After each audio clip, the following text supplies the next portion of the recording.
Hey, Matt, how was tonight's show? It was the best show ever because I was co-hosting. Oh, that's a little presumptuous. Yeah. We talked about a lot of stuff, but I'd like to thank all of our loyal listeners for continuing to support us. And not only that, we have a lot of sponsors that help the show, because how else can you get awesome free information on the internets? There's no other way. You need sponsors to help you get it there. Listen to Tech Talk Taco Tuesday and enjoy the show.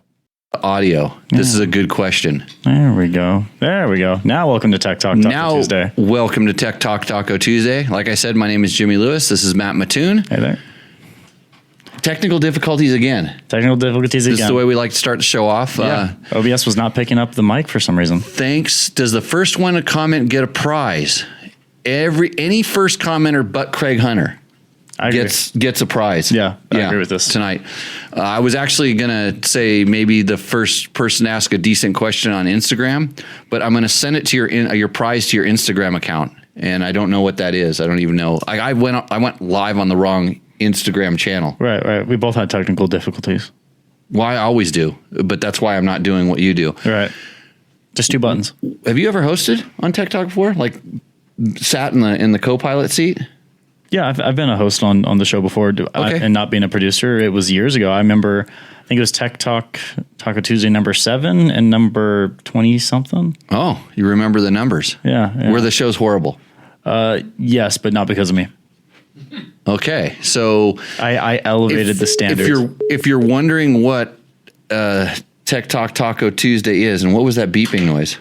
For some reason, my phone disconnected from the hot seat hotline. Oh, that's not good. So a couple things. This show would not be possible without the help of our sponsors: Yamaha, Moto, Scott Sports, Climb, DDC, Trail Tech, Fasst Company, Seat Concepts, and Bulletproof Designs. Thank you for calling Collins Studios. Excuse me. Yeah. Let's see if we can handle this like off the thing, not in the middle of my ad reads. Yep. So I'm not even doing ad reads. I'm just mentioning everybody. What's the best dual sport bike? Dave You are Donnelly? now in the host room and can manage your callers from the Collins Studio web interface. Wow. You know what? You should give out our password on like you did last time on this thing. Mm-hmm. I knew it was going to be a lot. We'll take a couple mistakes. Right. It's been nonstop criticism here. So the way this show works is brought to you by Yamaha, Moto, Scott Sports, Climb, DDC, Trail Tech, Fasst Company, Seat Concepts, and Bulletproof Designs, is that if you have motorcycle and motorcycle product related questions, we generally have answers. And if we don't have answers, we get answers for you by somebody who really knows.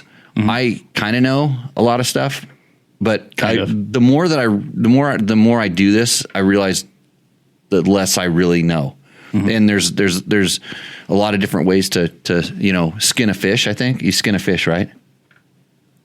Yeah, or descale a fish. Okay, so there's different ways to do things, Mm-hmm. and we have a very plain and common sense approach. Generally, we'll tell you how to do it the factory mechanic way, and we'll tell you how to do it with your chisel and your sledgehammer. I mean, husky tool inside of your garage. So, Dave Donnelly, we're going to get to your question for sure. And wow, Joseph just dropped a bomb of a question there. That's good. Joseph has a question and a story. Hey, so we'll get to all these things. We throw them up in the chat. If you're watching this live, we answer your questions right here. We try to go to the ones that come in first right away. We have questions that come in through if you're listening to this like in a podcast form and you send us an email with a question, or if you comment on this video, if you're watching this like on YouTube or on Facebook and you comment on it, we go back over through those comments, grab them, put them into the next show, and that's where we get the majority of our comments, because who has time to watch this crap? Especially on Tuesday night. There's so much better stuff to do on Tuesday night than watch Jimmy and now Matt. Yeah, Jimmy and Matt. New co-host. Like I said, we fired the kids. Yeah. They're all fired, except for Maddox, who's answering the phones. So, which we might actually have someone. Yeah, if you get a call, we'll bring them right into the show. Just tell us what we're doing. And why is Mojave Bob? You're going to get close to being on the camera. You're getting close to the camera, buddy. Yeah, it steals your soul. I do it for 2 hours a week. I have my soul, not much left. But anyway, so thanks everybody for joining. Let's go to that. Let's go to the first question from Dave. Yeah. Hey guys, what Hey guys, what's the best dual sport bike? In all honesty, and I've said this a million times before, you went to my camera and it was you. Yeah. How screwed up is that? It's Wrong side. We switched. I got put in the corner. Yeah. I got moved over into the corner here. I'm getting promoted right out of the top of my own show. Right, Bob? See how they're doing this?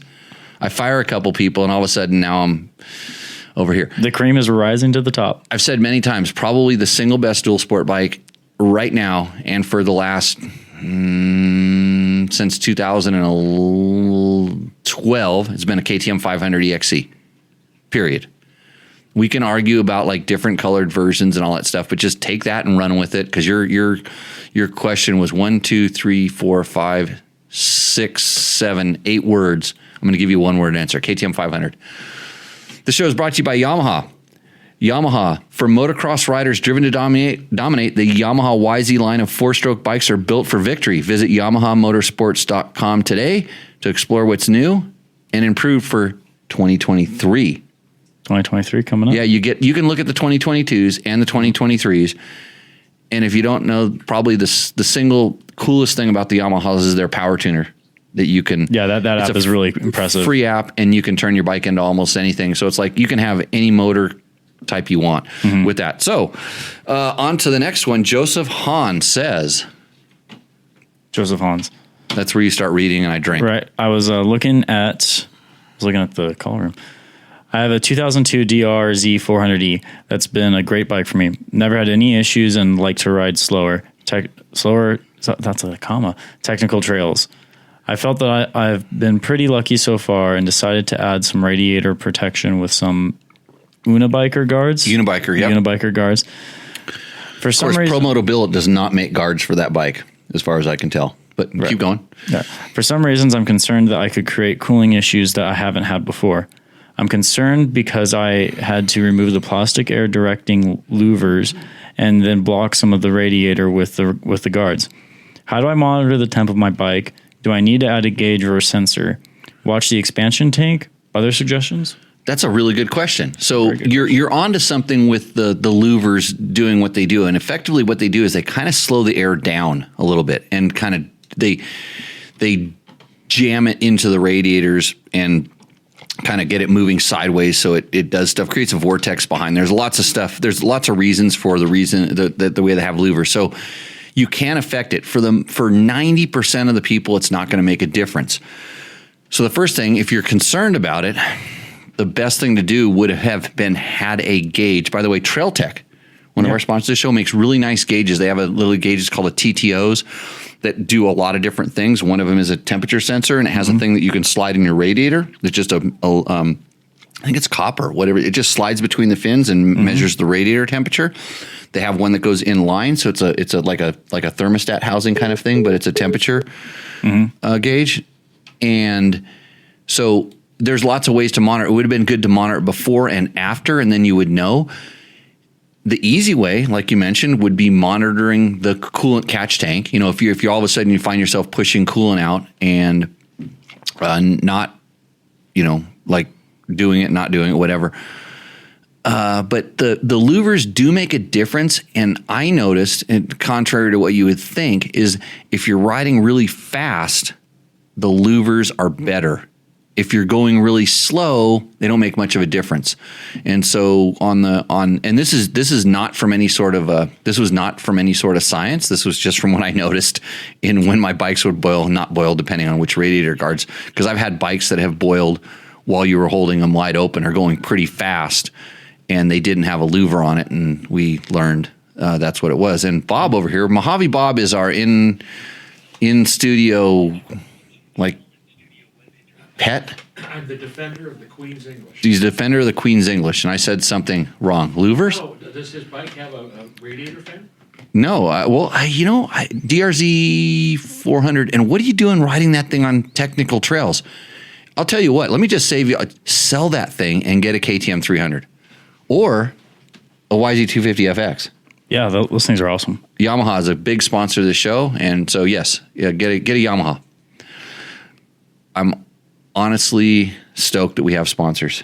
I mean, but they believe in what we're doing. They like the information we give out. So thank you to all our sponsors. And Dave says, okay, but a WR250 would be a cheater dual sport. Yeah, that's true too. But I just like to call, Yamaha doesn't make a dual sport bike. Otherwise, it would be the best one ever. Right. Without any question. Without any question, it would be the best dual sport bike ever if Yamaha made a real license plate carryable bike. We'll just stop talking about that before I dig myself a deeper hole. But Dave Donnelly, Technical Trails, just go get one of those new fuel injected 2-strokes and was it crazy. Dave or Joseph? Joseph. What did Dave want to know? The best dual sport bike. Right. I can't remember names of places, names of people, names of places, or faces. I'm starting to learn. And even if I read a name, it's just it's like playing like name Yahtzee. You just go like that and you pour them out and the names are all over there and then the questions aren't connected. But is that something that happens at 50 or am I premature? Like, are you ahead of schedule? Ahead of schedule? Welcome to getting old. Oh, shit. Actually, Heather just says I'm on the spectrum.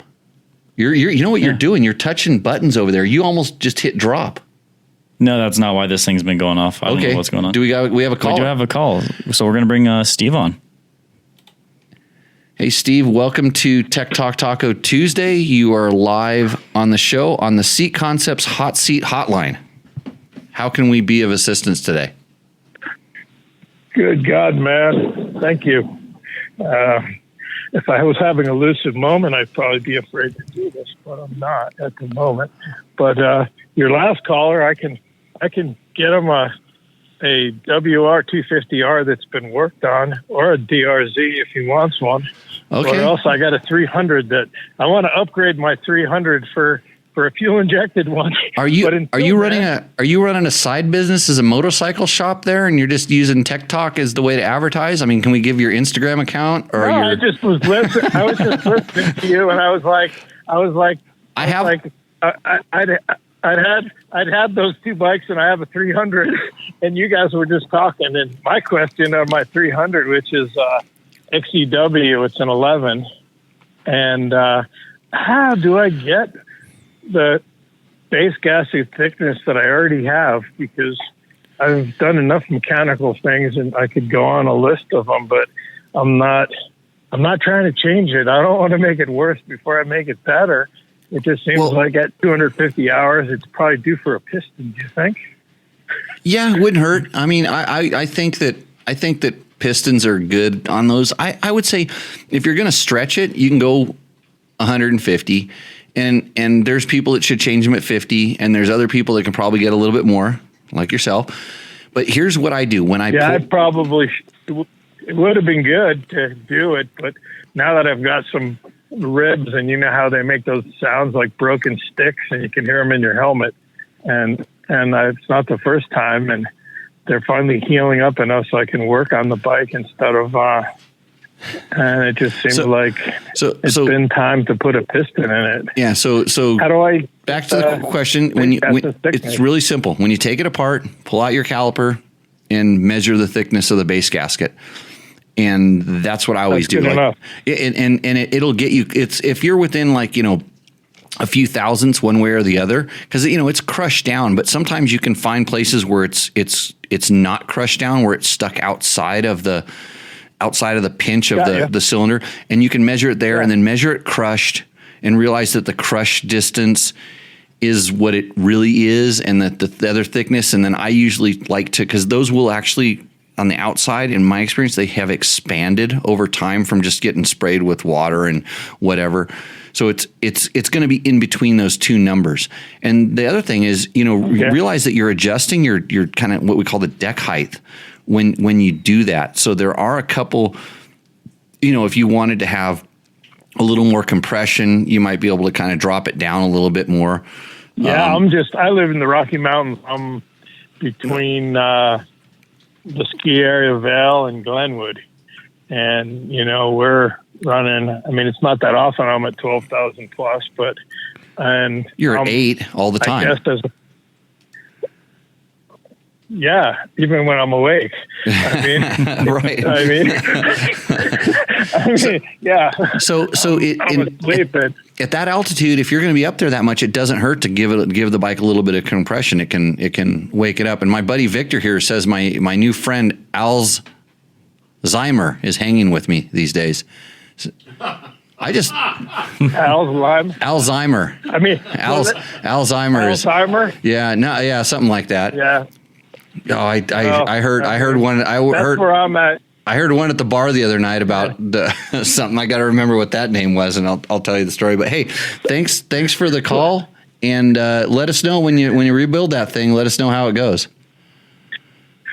Yeah, so it's not going to change. And as far as on the power valve, I know friends that are way more mechanical than I'm not unmechanical, but they're snowcat techs for years and years, and all I know is keep the solvent off my power valve O-rings, and can I stack when I buy a Vertex kit? Right, when you buy the kit, they give you a whole bunch of different gaskets. So there's a lot of stuff that you can do to. You can make a lot of different variations in there and get it. And that if you're going to only change it by a few thousandths either way, one way or the other, you're not going to have to readjust the power valve, because on the KTMs there you can adjust the power valve. But you think about one rotation of that power valve adjuster is way more than a few thousandths, and it's generally pretty close. And that it's not really as precise as you would like to think. It's kind of, especially on the older ones. And let me tell you, the new electronic power valve is going to change everything, but it's a very imprecise thing. Hey, Yamaha, by the way, I like to bring up Yamaha, might be a sponsor of the show. Yamaha, between the YZ Motocrosser and the YZ-X, one of the things they change is the ramp on the power valve to get it to open a little bit differently. And believe it or not, that does make a difference. So power valves are pretty critical, and we'll see this in the all I know is future. That's why I bought that bike from somebody, is it was set up with a suspension that was set up by one of the guys that I'd known from Denver, and Matt. I can't think of Matt's name. Matt's sitting right next to me. Yeah, Matt's. I remember his name. He's an old Matt. He was RG3 Matt from Denver. And oh wow. He was sicko, but and the bike was there with, I'm on a budget, so that's how I've got all these old bikes. Okay, Steve, where do we find all your bikes that are for sale? Because I've got all these people in our chat room. My garage.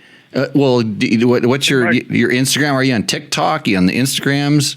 When you talk about those spectrum conditions, if I get near technology, I go into what is it called? PTSD and every PTSD. Other thing. So, I need to get digital PTSD and then sue somebody. That way I can make my money. There you go. I'm going to sue the Gram. Hi, Instagram. I'm live right on now on Instagram. I got it.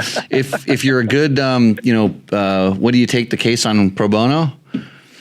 I need a lawyer that can help me out with this, because the digital stuff is screwed. The internet ruined motorcycle journalism and a lot of other journalism, by the way. But the internet ruined it. Well, I'm going to have a beer while we go class action here. Okay. I appreciate it. Hey, Steve, thanks for calling in. Hopefully we answered your question. We got a whole bunch of other ones ripping through here. And thanks for joining in. Yeah, it's good we got Logan keeping an eye on you with Matt. No, we fired Logan's gone. We fired him. He's gone. We got Maddox answering the phones over there. He talks. Maddox does. Rock on. When you call in, he says hello. So, okay. Thanks a lot, Steve. Well, we could go on a long time. Thank you, guys. Bye-bye. Okay.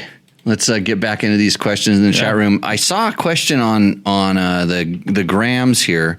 I'm going to try to go back to it.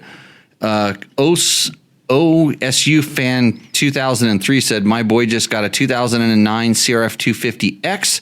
Should he change out the bars and clamps to a 1 1/8? It worth it, or wait till they get bent? Oh, can you answer that question yourself? Yeah. if it's your boy, he's going to bend them. I mean, we know how this works. Wait till they need to be replaced, because I'm sure there's other stuff you can do. Make sure his tires are good. Make sure he has a spare air filter that's a good, clean air filter. Have some oil. Teach him how to change the oil. Don't worry about the diameter. That's so far down the road in affecting what will really make a difference in this kid's riding experience. Right.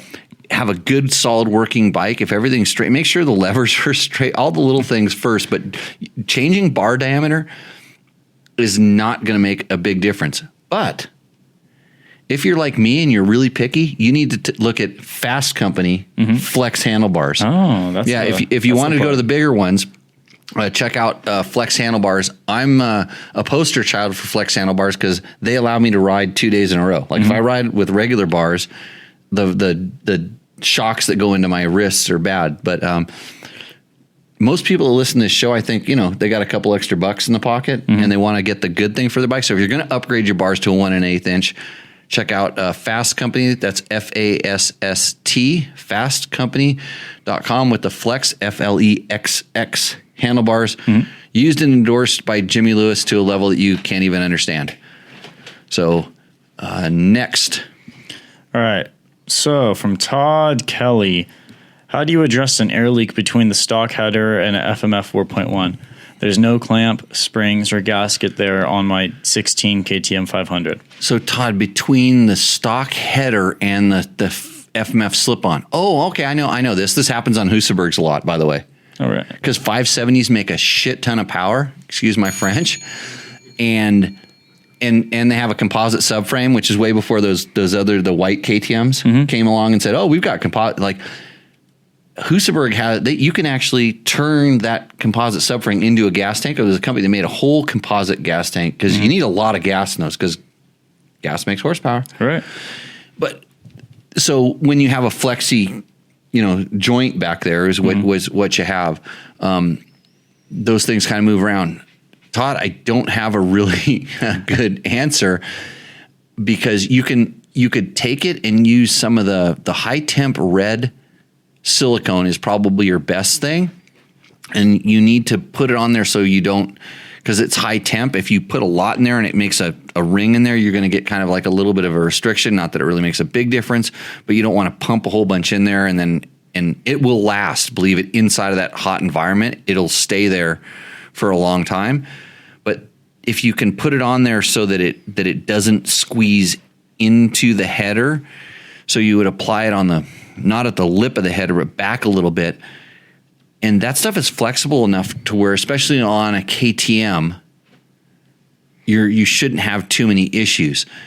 And it's funny because I asked KTM, why isn't there a spring?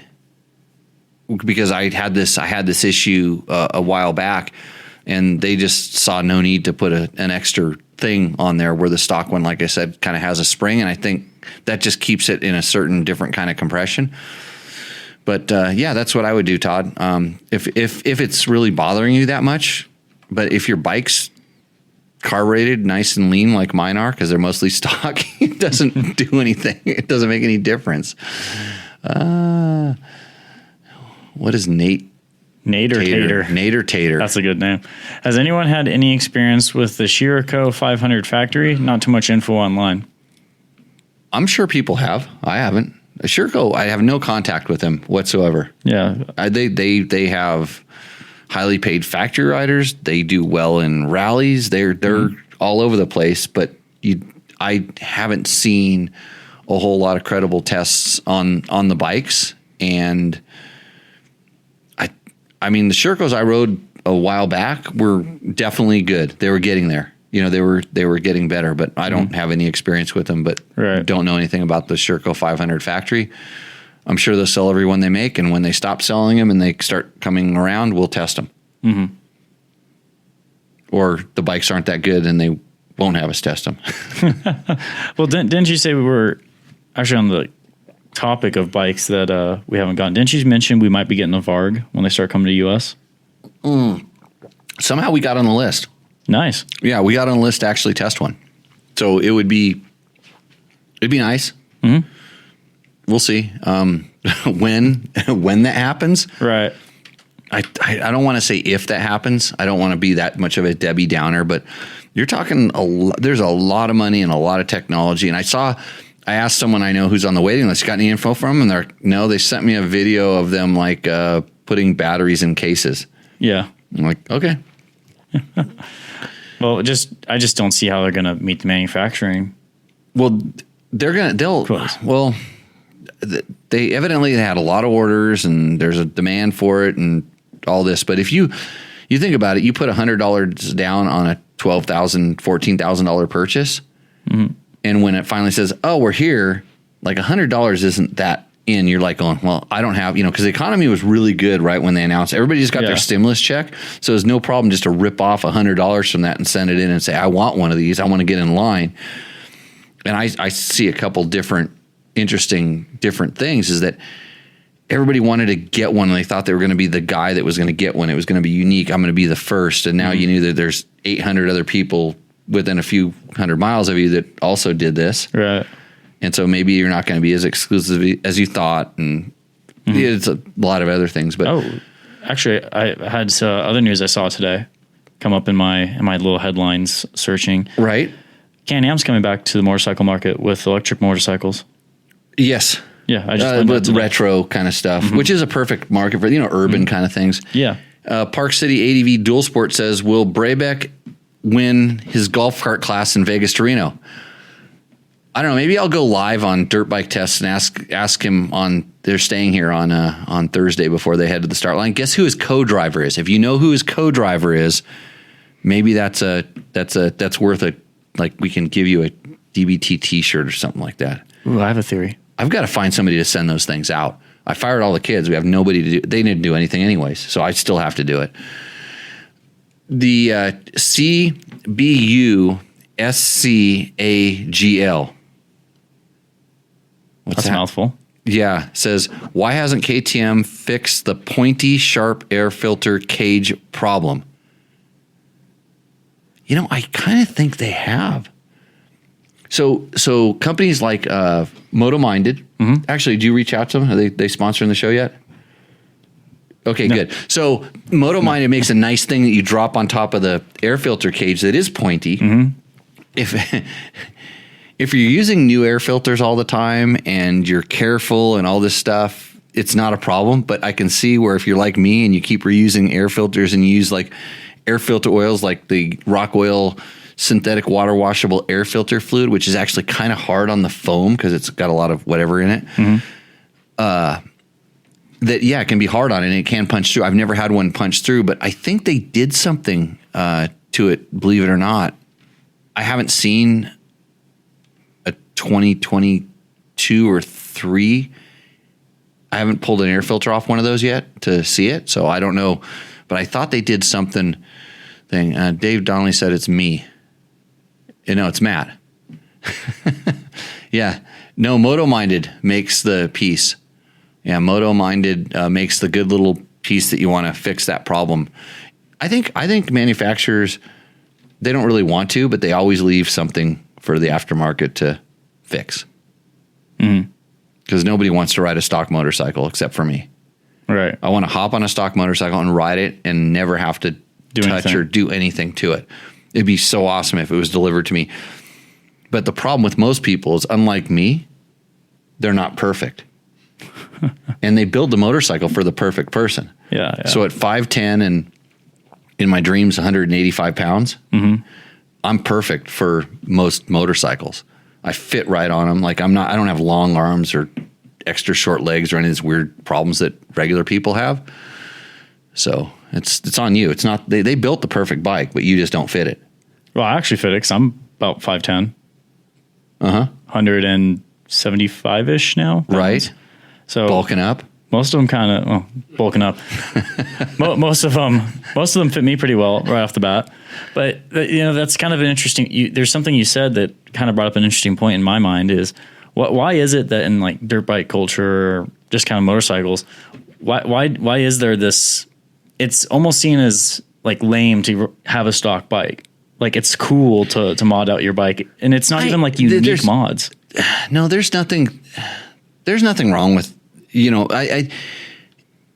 it's a dirt bike is it's an accessory item. It's not necessary. Like unless you're me, you don't ride dirt bikes for a living. Very few guys get to ride dirt bikes for a living. Right. And at that point, it's sort of like it's your hobby and it's your fun, and you want to customize. It's just like the hot rods back in the days, that hot rod culture. And if you didn't have any money, you'd pinstripe the thing, or you'd figure out a way to use a can for an air filter instead of the stock one, and you'd find and buy. So that's what's kind of going on. Right. There's a certain amount of customizing, and I see you waving your hand too, Bob. I see this. I'll get there.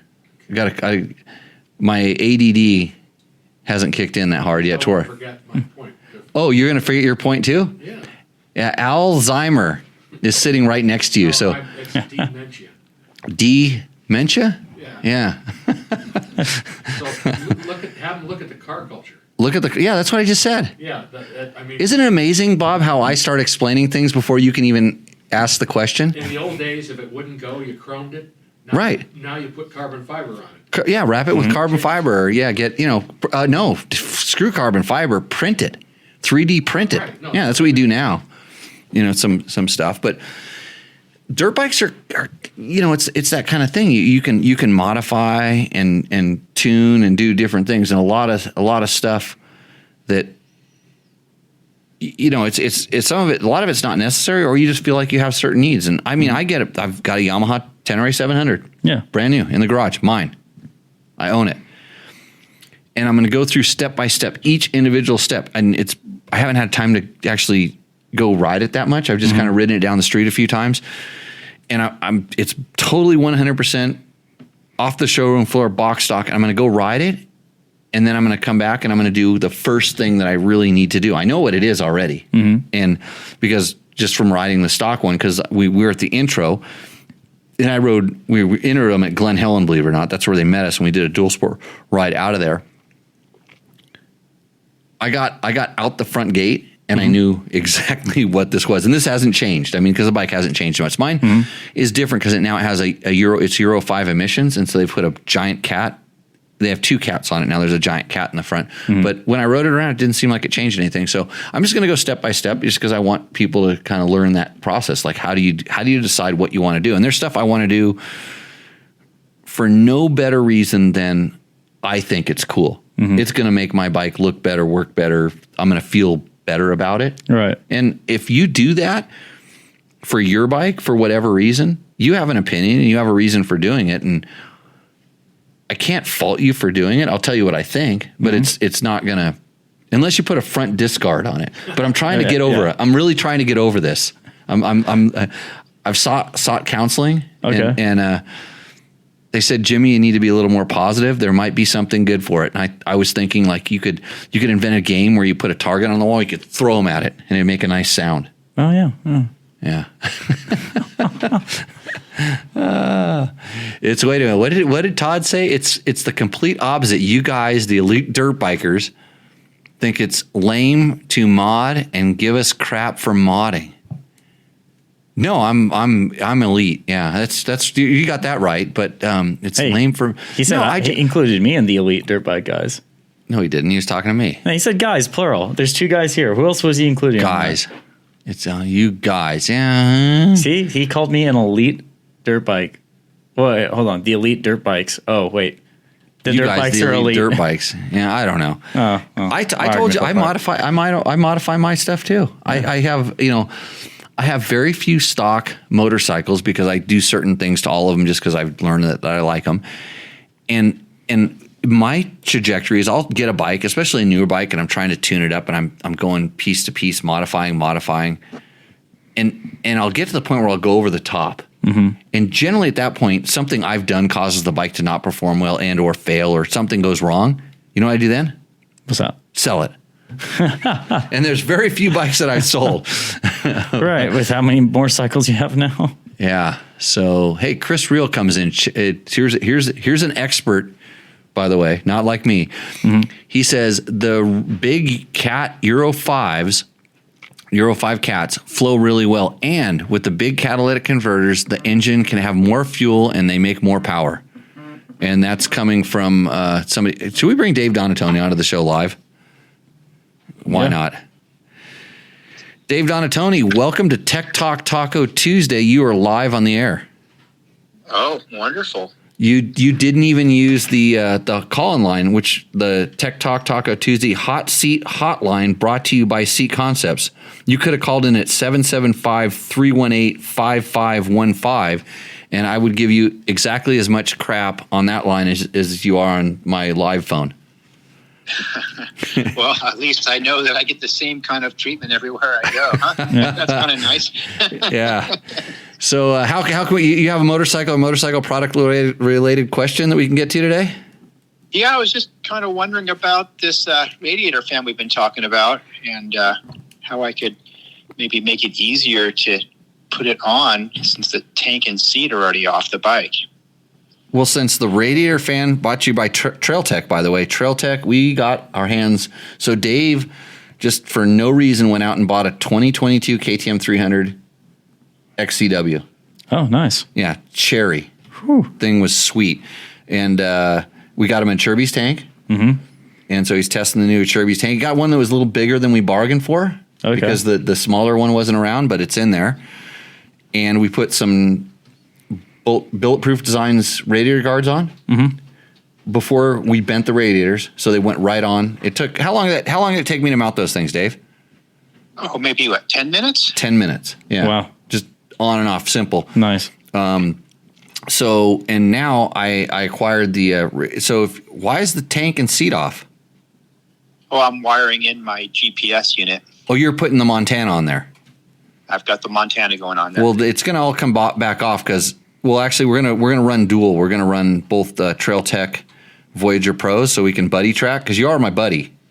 That's true. I'm your buddy. You're my wingman on this ride we're going on. We're gonna do like 6 days. We're gonna go 6 days riding someplace. Yeah. Are you doing the full tour of Idaho? Or? No, we're not going to the tour of Idaho, and we're not talking about where we're going. Oh, okay. We're going riding for 6 days. We're gonna go riding really awesome places, and so don't worry about it. It'll take another 10 minutes for me to get this fan on. They're really easy. They plug in. They're basically plug and play on the. Because I think if you'll look under your gas tank, you're going to see there's a white plug that's just not doing anything there. It's kind of wrapped up with kind of a long lead. Okay. That'll plug right into the Trail Tech thing. We just slide it on there, put a couple screws into it, and they have a little template on there. It's going to be 10 minutes.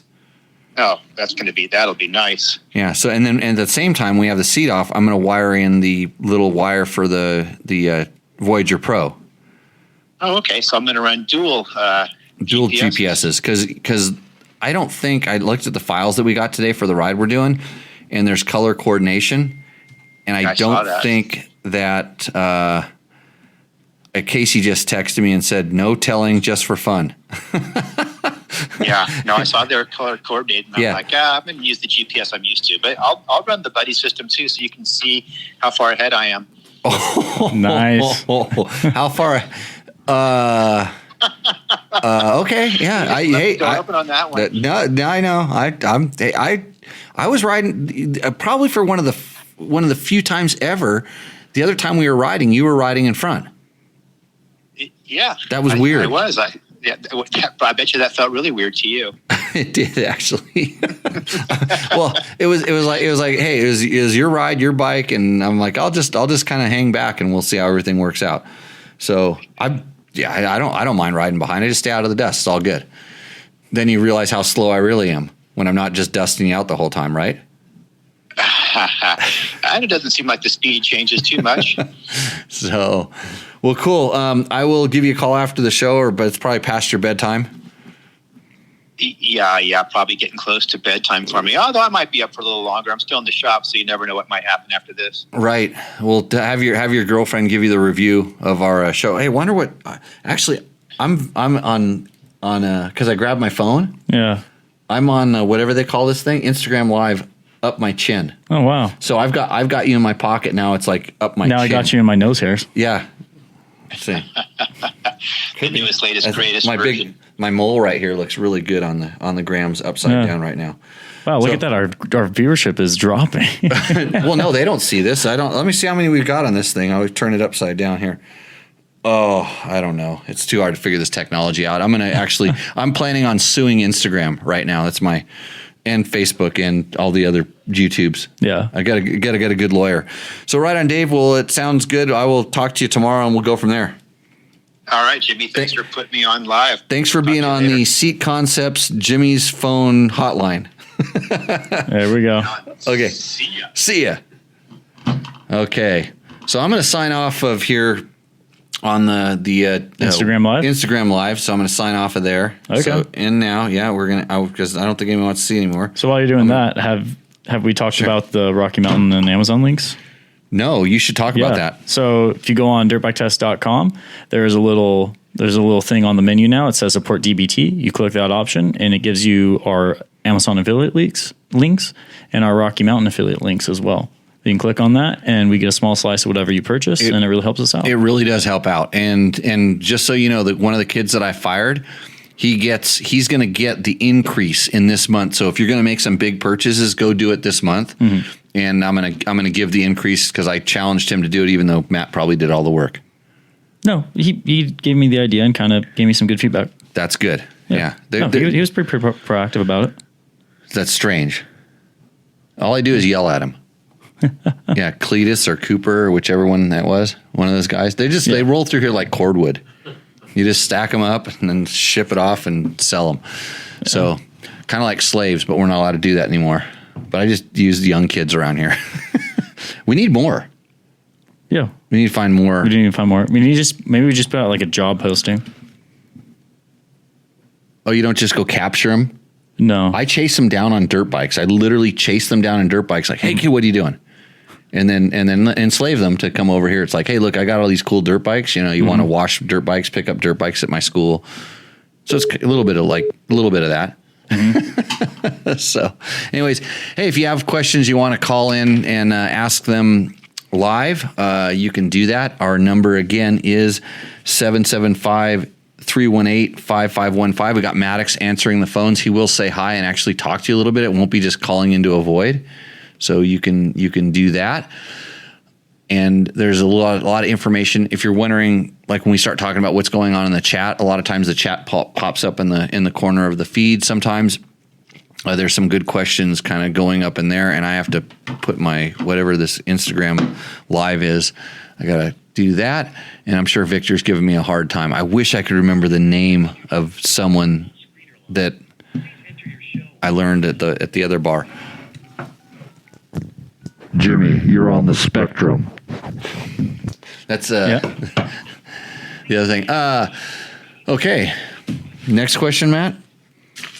Hey, Seat Concepts since 2009 has been doing handmade seat products made in the USA. They have styles available in a variety of options, low to tall heights, narrow to wide profiles. They have a proprietary formula that is adjusted for each customer based on your riding style, weight, and firmness preference. They're designed and built for long-haul adventure rides to people that are riding their bikes on the track. And I'll tell you something else that I just found out that's really good news to me. If you are a Husaberg 70-degree owner, they are bringing back that part SKU. They're going to build seats for that because they know that there's a demand. The Collins Studio web. They want my Husaberg army to join. And so when they have a big, like they're going to get 800 orders tomorrow, because I know all the people here are all 570 riders. It's just like our little club. Mm-hmm. I'm getting one of my seats rebuilt that actually was kind of going to crap.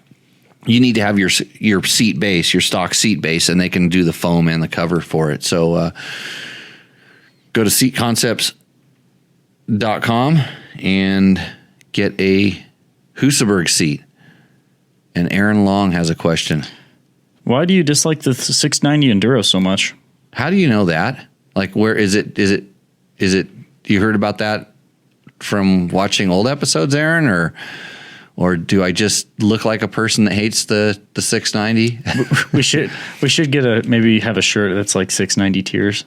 Because there's like I Heart KTM tiers. Now it's I Heart 690 tiers. It's just one of those things. It's kind of like I love Husaberg 570s. Mm-hmm. You know what's really strange is that motor, that KTM 690 motor, that big single, could possibly put out a very good power delivery. Man, I'm almost saying it's really good. Like I'm comparing it to Husaberg. Yeah. It is. So that motor is really good. I've always liked the motor for a big 4-stroke single. It's like the XR 650 you dreamed of. Like when I rode a factory XR 650 motor, I wished it ran like a KTM 690. And the problem was it was carbureted. Yeah. If you could get the fuel injection onto, I'm sure you could make those things work like this. But then they take that really nice motor and then they throw it in this chassis that doesn't do anything very well. And the chassis is the limiting factor because you have a really short shock on it, and the gas tank's in a strange location out back in the rear. And if you want to put bigger tanks on them, you have to hang them off the side. There's a lot. It's just a really confused bike. I don't know what it is. It's kind of like an XR 400 that I loved and hated. It's just there's certain things that, you know, they could have done. They should have just never made the 690 and just kept making Husaberg 570s. That's what they should have done. That's why I'm bitter, because Husaberg 570s are now like gone. Yeah, that's why, Aaron. It's because I feel like that KTM thought they could do it better than Husaberg, even though they stole everything that they know from Husaberg with 4-strokes. Well, speaking of KTM 690s, Victor Andrade, 2016 KTM 690, riding for 30 minutes, stop for any reason, turn it off, then try to start. Just cranks and it doesn't fire. Wait 5 minutes and that starts right up. Checked air filter. It was clean. It does this all the time. I think Chris had a really good answer in here, and it has something to do with the evaporative emissions system. And my truck does this sometimes. Like when I fill my truck all the way up tip top, you know, I'm trying to really top the tank off. Yeah. And it's hot out here and and gas boils and stuff like that. Sometimes it just cranks and cranks and cranks. Take a long time for it to finally, because the evaporative, there's a lot of stuff going into that charcoal canister and stuff. And it could be all the way up to, it's like if you tip it over, you know, when you tip a bike over and it floods, like in those carbureted bikes, because the gas would spill into the intake track and you have to hold it wide open and clean it out. I think there might be some of that. And I think that's what Chris was talking about. He said the same thing. But a lot of times if it just, you know, just the heat, it'll kind of clean itself out, or, you know, cranking it a few times will cycle it through. But a lot of times and it depends on the way they've designed the fuel injection system, because sometimes if you do turn it wide open, it pumps a lot more gas in there. But some bikes recognize, hey, he's trying to clean it out, you know, and a lot of times that means holding it wide open to clean it out. Then it doesn't, on a startup, it doesn't spit any fuel inside of there. So, Aaron, he was listening to old episodes. Thank you very much, Aaron, for supporting us, listening to old episodes. Yeah, that's cool. And hate is a strong word, but I hate that bike. No. Is there ever been a bike? Know, it's Mark Kaplikoff from Baja Diaries. He really lit that fire under me. I mean, because I've always said it. I always knew that I was just never a fan of the bike in general. I rode them when they very first came out. I said, man, what a bitchin' motor. What the hell were you thinking when you built this chassis? Because it had they kind of sold it to us. They said, look, we've used the rally style trellis chassis. And I'd ridden their factory rally bikes, both twin and single cylinder. And I'm like, why? and I'm not saying, yeah, because I was a factory BMW rider, and we had something different, and like our cylinder stuck out to the side. But I never, those rally bikes, I never really liked the way that they handled. I didn't like I wasn't really sure about what they were trying to achieve there. And so anyways, they said, oh yeah, we got this trellis chassis. And I'm like, kind of like in my head, I'm going, why? And then but then I saw the length of the shock, and I know how hard it is to control like a long travel bike with a very short shock, difficult. And then riding it confirmed sort of what I'd felt. And it was just an interesting bike. So, sorry, Aaron, he's probably an owner. You need to get your KTM 690 army to raid this show and just destroy me. Yeah. Just spam share the chat. Yeah. Spam the chat, and maybe you can convert me. So there's something I want. There's something you said though. I caught on it and it made me wonder: has there ever been a bike that you've truly hated? Like there was no saving it. It was you just wrote it back to the engineers and say, go back to the drawing board. And I should say like production bike. I remember the one. What was it? It was that bike that was going to be the big breakthrough bike from a big manufacturer, and it never came to pass because. So we're talking about some bike that I rode at some point. It was a pre-production or Yeah, no, it was prototyping. Yeah. Is this something I can talk about or not? I don't know what your NDA is with them. How long ago? Before the 650R came out. Before this? Oh yeah. No, I can't talk about that. Okay. Not allowed to talk about that because it's a big company. Yeah. That bike, I didn't ride that one. Oh, I thought you did. No. I was going to ride it, but it injured everybody else. It broke. No. It literally broke other people. Unfortunately, I was kind of involved, like in that one, like kind of when the idea started festering. I was there. I kind of helped fester the idea because I had some bikes that one of the main guys like got to ride, and so one of them was an ATK 604. So this is back a while. And that had that single-sided frame, which was really kind of weird. Yeah. And another one was the Italian Husky with the single big rounded backbone. And then the good one that I somehow think was a Husaberg that had a kind of a conventional chassis, and the suspension on the Husaberg at the time was kind of a little bit off, but somehow I think the other person that rode all these that got to make a decision later on about like the direction, I think they got confused, like they didn't remember what they rode. sort of thing. I mean, an ATK, a Husky, and a Husaberg? Like, what's the difference? I mean, there's a lot of difference, but so yes, yeah, that bike never came around. It stopped like it came. It like they had like I think 3 different ones or something. So yeah, yes, Bob. Well, it was the single down tube thing. The Swedes gave up on that a decade earlier. Yeah. So there's a certain flex characteristic that comes with a single thing, and one bike would always ricochet off to one side. The other one would ricochet in a direction you had no idea which direction it was going to go, and the other one went straight and true. The suspension was just horrible, and everybody knew which the best motor was. And at that time, believe it or not, it was not the Husaberg, because the Husaberg was kind of this was a Swedish-made Husaberg, and it was a little bit still rough. Where the Husky guys, which were the Italians, that they finally polished that 510.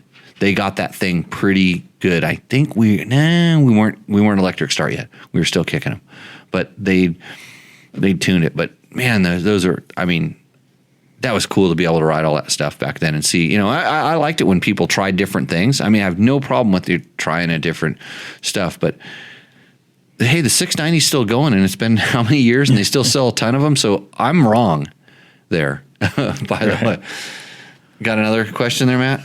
Yeah. So from Utah Desert Rider, why do bikes with TPI KTM 2-strokes lose low end feel as compared to the carb 2-strokes?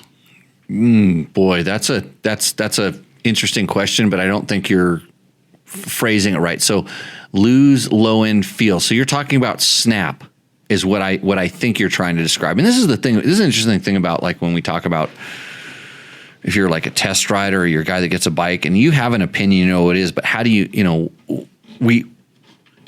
back when there was a such thing as motorcycle journalism, we actually tried to be consistent in the way that we talked about things. So like, I don't think it loses low end. It loses snap. So like low end power, I think is kind of the same. Like the power between fuel injection and carburation is the same. It's the way that the power is delivered that's substantially different. And the reason that they lose that snap or what it is when you turn the throttle, no matter where you turn the throttle on the fuel injected bike, it sends in we'll call a very perfect amount of fuel for the air. It's very consistent. When you go on a carburetor and you take it and you turn the throttle, it takes a second, I don't want to say a second, but it takes a little while for that the vacuum to suck enough gas out of the needle jet, out of the nozzle to catch up. And that's why, tuning the slide and tuning the pilot jet and tuning the fuel screw and all these things, it's an analog reaction that's actually amazingly good at what it does. But whenever you make a throttle change, which now in fuel injection terms is called a transient, when you change your throttle, they do this on a computer, on a dyno that's a computer that sniffs it, and it figures out the perfect air-fuel ratio based on the temperature, based on the pressure, based on all their testing, where the carburetor takes a second to get it pretty close. And there's a hesitation, and then it gives it to you. So that hesitation that you feel is what people start calling snap. And since it kind of goes brap, it kind of pops to life, people equate that as power.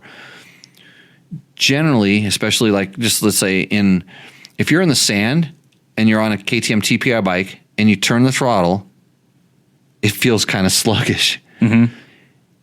And the amazing thing is you can also turn the throttle farther and snap the clutch, and it will not be sluggish. But everybody just kind of goes, well, I'm just turning the throttle and nothing happens.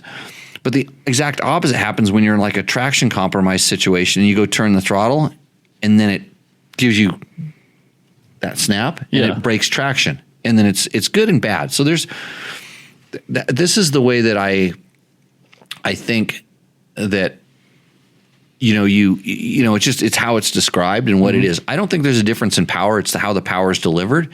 And like when people they always ask, hey, I'm going to get the smart carb or the what's the other carb?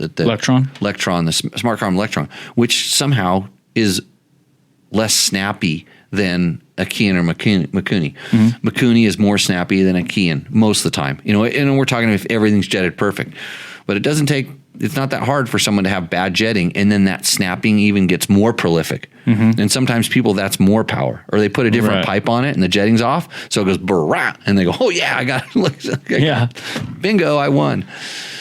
Decker is checking in from his garage working on the bike. I think I know that guy. He has a lemming line of people following him. Huh. Hey, I want to ask everybody that's in our chats and stuff like that. Where is everybody checking in from? It'd be awesome to kind of see where everybody's out there and where you're from. And Bobby Moonboot says the 2023 YZ450F release is tomorrow. I should probably know this, but I've been out riding. Journalist. I'm still on the email list. I don't think I got anything that told me that there was an embargo or anything like that. Usually I get that kind of stuff, but maybe they think I'm a dual sport rider now. Maybe. But since Yamaha doesn't make a dual sport bike, they didn't talk to me. It is getting close to everybody else's. We've already ridden the 23 Honda. Yeah. So. Or the 23 Honda rode me. Yeah, it happens. Yeah. Central Ventura, California, Utah. We're big in Utah, I guess. in California. Yeah, and Victor's from Mexico, actually. He's just lying. He's trying to establish residency in California. Michigan, Eastern Pennsylvania. Wow. Actually, if you look at the analytics, right, some of our biggest traffic is from Pennsylvania. Really? Yeah. It's really interesting. I'm trying to think. I know I've been to like the High Point National. I think we used to fly into Pennsylvania, and I'm trying to think if I did any enduros there. It's hard. All those states back there, they just like blend together. Yeah, they kind of blend together. You got a lot of like windy highways. You don't have these big long straightaways where you can see mountains. All you see is just green tunnels of trees. Yeah, which is kind of similar to the riding there. Mm-hmm. Sometimes you're in green tunnels of trees with like little ups and downs, and then there's green tunnels of trees with sand hoop used. That's usually Michigan. Mm-hmm. Green tunnels of trees with just rocks. That's Ohio. Like slick rocks. Oh, okay. Yeah, that's Ohio. Alaska is just mud. It's not. Betterdorf, Iowa. Just got back from cutting enduro trail for our enduro coming up in October. Hey, Dave, that's awesome. That's really good. I super like it when guys are out doing trail work and stuff like that. Yeah. And somebody's from my mom's house, New York, not near you, New York City. That's good, Jim. So you're near Unadilla, I would think. Is that the national coming up? I think it is. I think it is. Yeah, I've raced a national there. Actually, no, I've gone to national there. We rode the track the day after. Mm-hmm. I got to ride a GNCC there, which was really fun because we got to ride most of the national track, like probably 80% of it. And they had some good woods, really good wood stuff around there. I almost got in trouble because I found out it was an AMA rule that you're not allowed to have a horn on your race bike. Oh. And I was riding a Husky dual sport bike that came stock equipped with a horn, and I guess I used it too much during the race. I overhauled the morning morning race. Nice. And then almost got disqualified. But that was back when I was fast. I do all my riding in PA forests. That's good. Cool. So yeah, Rusty Nail says Unadilla is Saturday. I need the racing to come back on. Well, actually, I've been. It feels a lot longer than just a couple weeks. Right. We don't talk about it here, but I do miss and I watch racing, and Formula One's on a break right now too, which is like, so it just, and the good thing is it did rain. It did rain. And it rained on the weekends or right by the weekend. So usually when I would like do my binge watching and it was cool enough to actually go out and go riding. So thank God it rained. Oh, we needed it bad. Hopefully we get more. Yeah. It wouldn't hurt. Yeah. Hey, I think it's, maybe it's time for an ad break. Yeah. So everybody, thanks for telling us where you're at. Marina del Rey. I think that's in California, spelled with a K also. And somebody says I can watch Vegas to Reno. That's not a very good spectator sport. Actually, they completely discourage it, by the way, because they have so many issues with permits and stuff like that. And it's on a Friday, so they don't want to kind of impede normal recreation people that are out there, because it goes a long way, and there's a lot of people. Right. Spanish Fork, Utah, Inland Empire. There's got people from everywhere. Kingston, Nevada. Dean Kemp. Dean, you need to reach out to me. Because I've been trying to remember, I forget names. Yeah. I know. I remember Dean now. He's come to class a long time ago. Okay. Yeah, Dean, reach out to me via email. I got it. I got some cool stuff for you.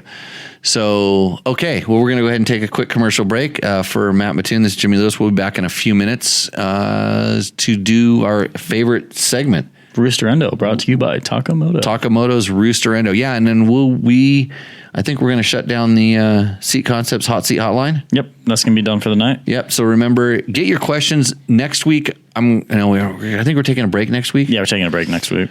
I think what we're going to do is we're going to start trying to get some prizes for callers, some cool stuff for the callers. So we're working on it. Just takes time. Got to get the sponsors cultivated. So, okay. So we'll take a quick break and we'll see you in a few minutes.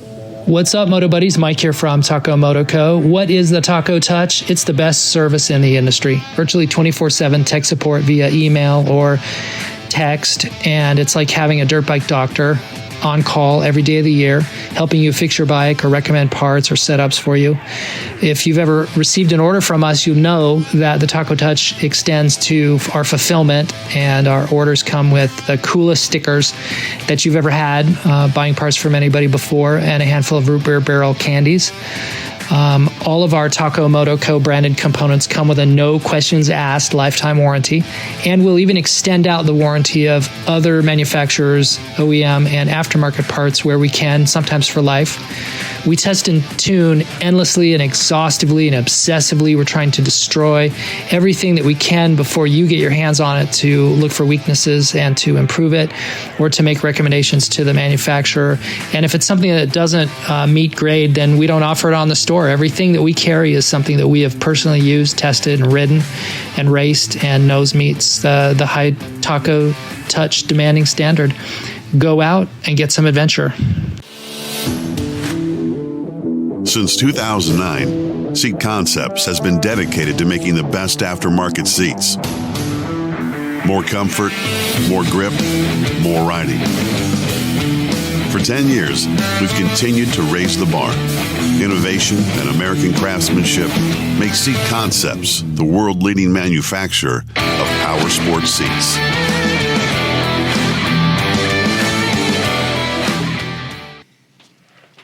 Welcome back to Tech Talk Taco Tuesday, second half of the show. This is the best half, right, Matt? Oh, it is the best half because it features. We have Rooster Endo. This is where you send in a picture of your bike, you tell us the make, model, and year, and then we criticize you. Or praise you. Very unlikely. Mostly criticize. Yeah, so... That's why you like us, though, right, guys? Yeah, we're trying to keep it professional around here. Hey, before we get to that, two things. Number one, the product of the week that we're going to talk about. Ooh. Something that I have tested, although this is brand new. Look at how I'm holding it up so nobody can see what it is. Yeah. It's brand new in the box because it's going to go on one of my other bikes. It's the Bulletproof Designs swing arm protector. There we go. And everybody says, well, what is this? So switch to... Yeah, so it's this little piece, and I have one here for my KTM, and I have one here for the YZ250 FX. Being installed Friday. Is that what's going on Friday? Yeah, I'm going to stay out here, and we're going to do some stuff. Good. So these little dealy bobs, basically, we'll call it triangulate, for lack of a better word, the tabs on your swing arm where your chain guide hooks up. And so a lot of times we run beefier, better chain guides, and or you're just running your chain guide through rocks or things. And when it goes wrong, it breaks the tab off. Mm-hmm. And so I've ridden a lot of factory bikes, and I don't know of one real factory bike that I've ever ridden that didn't have a very well constructed, welded on, beefed up thing to help it, but you probably don't have the ability to weld your swing arm and make sure that you don't wreck the heat treating and all this other stuff. And those guys actually don't care about it. Actually, if it broke, they wouldn't care that it broke. They just don't want a failure during the race. Mm-hmm. But this little part is a way to give you that kind of strength with a bolt-on part. And there's the ability to also, you can just bolt it on and it'll strengthen up, but you can also bolt it on, drill and tap up into the swing arm, and really stabilize that piece. Now it's gonna help 90% of the time, but if you really whack something, like if you have a front disc guard and you go over the handlebars, it could bend something else. But anyways, really good part. I have them on a few of my different bikes, and they work. Because when you take bolts out that don't come out straight, they go, and come out like all crooked, and you go, wow, lucky that load got transferred to the other bolt that's now coming out, go like this, and you go, wow, it did its job. And you see the dings that your chain guide takes, especially if you're riding the rocks. A super good product. Our friends at Bulletproof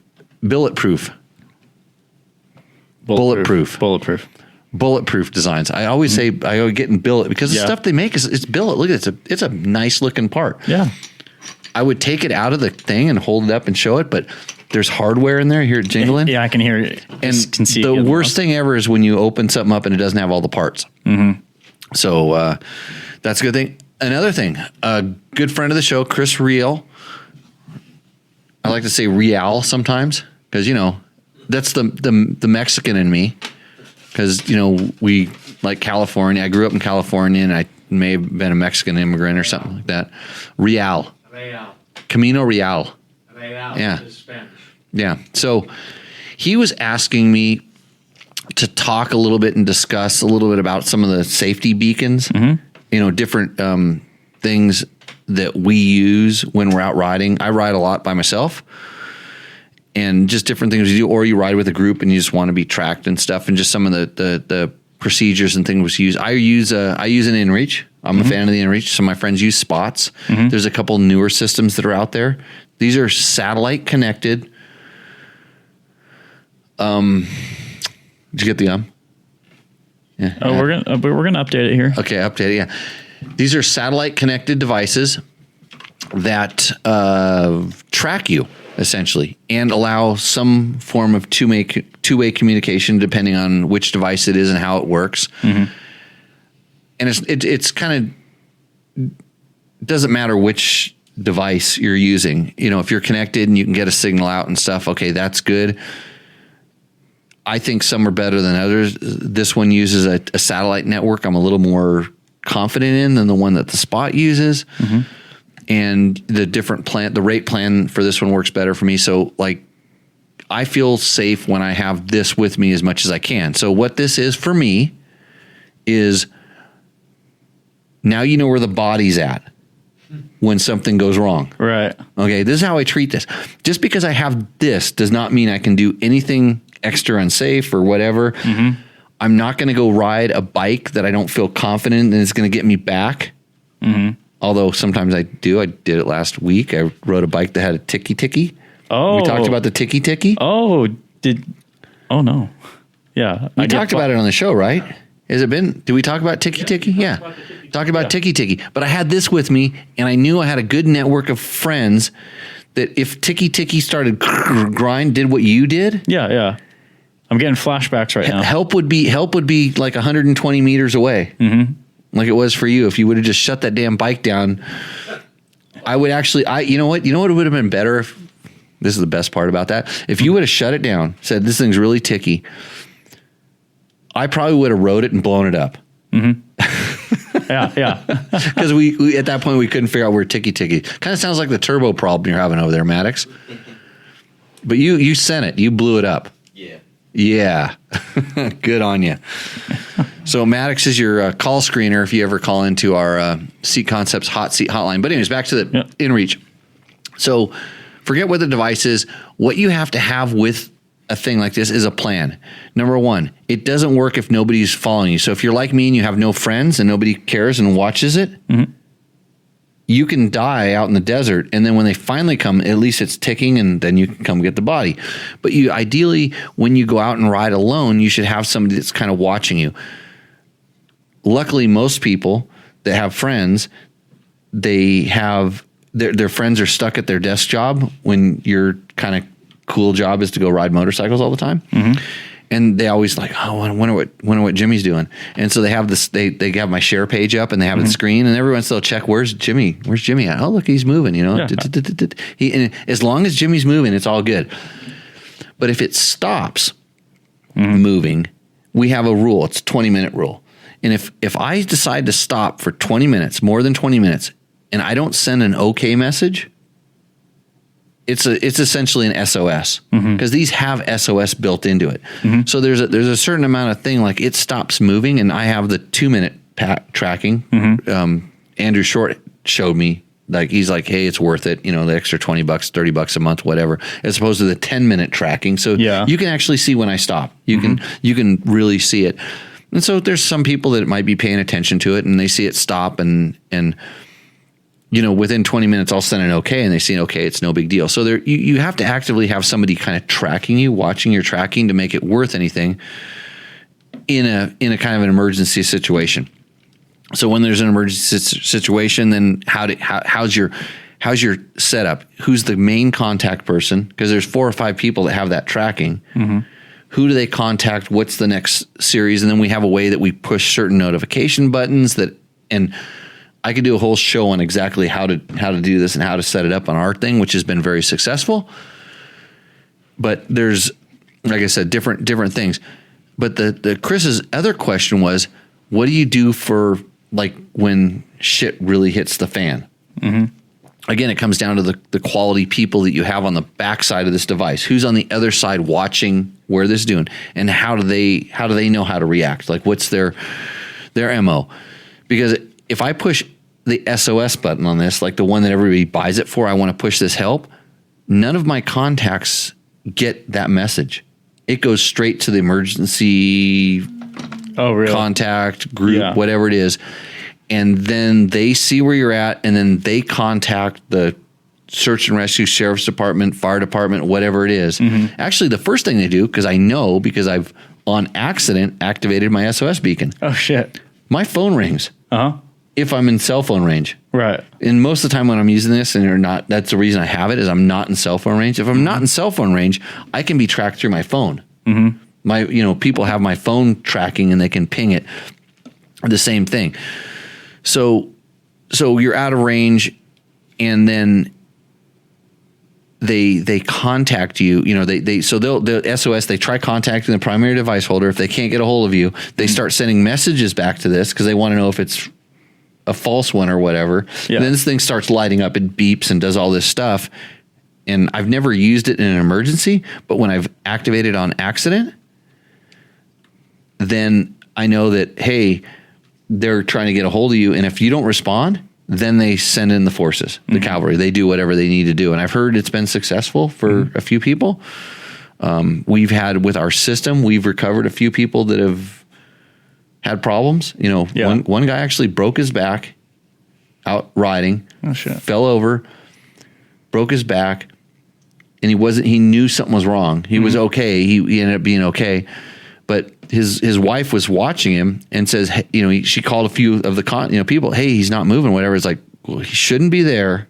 That's not a good spot. He's not moving. Something's wrong. So they sent somebody out there. And the reason that he didn't do anything, he knew something was messed up and he couldn't reach. Oh, really? To get it was in his backpack. Right. And so he wasn't able to move to get it, but it stopped moving, and then we reacted to it. So that's the first thing. So and he never did an SOS, so they never would have said they would have come and found the body if he didn't have friends that were watching it. They would have found the body a few days later after he starved it, or a bear came and ate him, whatever happens. Right.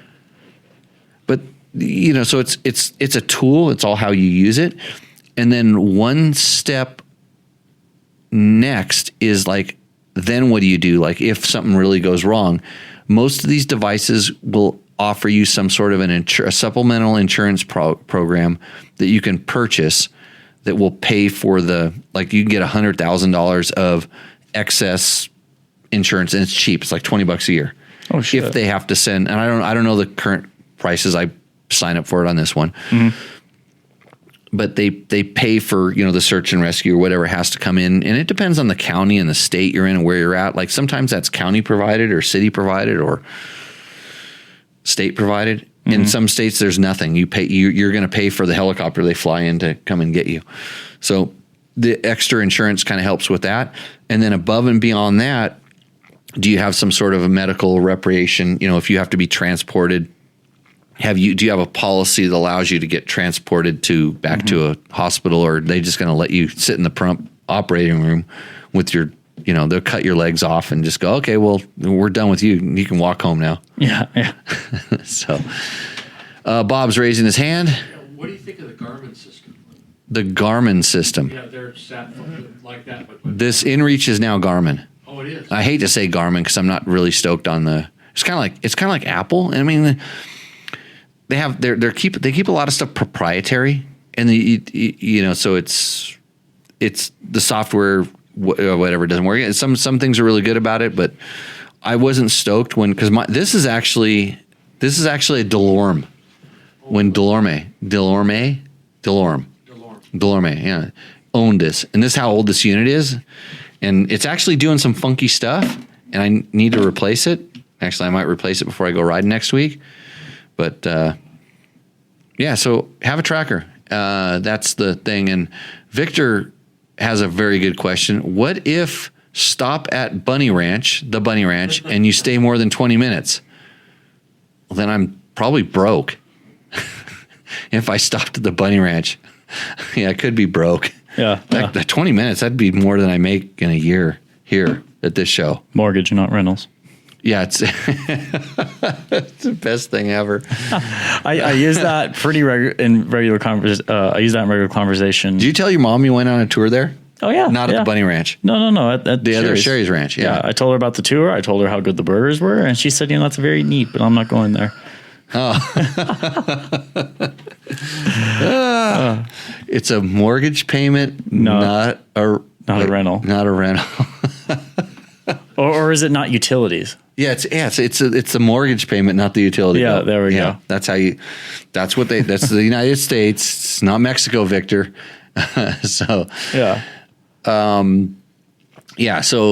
Chris Reel says, I don't like to ride by myself, but I often go on solo test rides and would feel better if I could ping out to someone. Prototype bikes have a mind of their own. Oh, you're telling me. Hey, my bikes have a mind of their own. Hey, Chris, and for sure, if you want to get like more in depth on this, give me a call and we can go over it. And because we've between some of the ding dongs that I ride around with, and as long as we've been doing this, we have a pretty good system. And I would have no problem when I'm stuck in front of my computer being one of your buddies, and then maybe I can actually get a friend to pay attention to my pinging. I've had to pay attention to your pinging before. Yeah, I know. Yeah. Well, I told you. I said this could be a problem, right? Yeah. I went riding on something and I said, hey, you need to pay attention to this. Mm-hmm. Right. Yeah, there's a certain area and back. There's certain times that we know that, like, this is like, you have to pay attention in case something goes wrong. And it wasn't like go wrong like I could crash. That could always happen. But like mechanically, we thought there could be an issue, and I had a backup network, which is it's prior proper preparation prevents piss poor performance. That's 7 P's. Mm-hmm. My good friend, ex-factory mechanic Dave Chase, God bless his soul, he got COVID before there was COVID. Before there was COVID, like he got some kind of crazy thing that caught him off guard. What was it? N1H1. N1H1. Yeah. If we would have just had better social media at that time, we could have made the same shitstorm out of that, I think. I don't like to talk about political stuff, but how's the monkeypox going, Matt? So, they're getting vaccines out. Right. Okay. So do we have Rooster Endos? Yeah, we do have Rooster Endos. Okay. It's brought to you tonight by Takamoto. And tonight, this is for Mark Daniels. Go ahead and hit my camera. Go straight up on mine there. Mark, this is tonight's special thing. This is Loma Azul. This is currently my favorite price versus taste versus everything. Thank you to, I'll move it out of the way of my face. I got to figure out which way the cameras work. This other side is like pretty trippy. Mm-hmm. So this is Loma Azul. I'm trying to get out of the lights. Chris Parker turned me onto this from Rottweiler. Really? Yeah. He surprisingly, where's the which one? Oh, I'm at that one. Yeah. Got it. This whole show is run by one iPhone. Pretty much. That's all you need to be on the internet these days. So this is the best bang for the buck, high quality tequila. I recommend it. You need to talk to them about sponsorship. Okay. I have a beer company that potentially we could work on. Really? Yeah.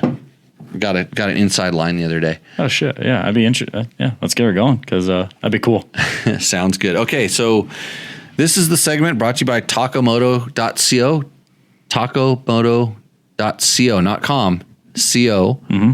You go there. If you have especially a Husky or a KTM or a Gas, or even a Honda, they're doing the other brands now as well, and you want to modify that thing, they have everything for it.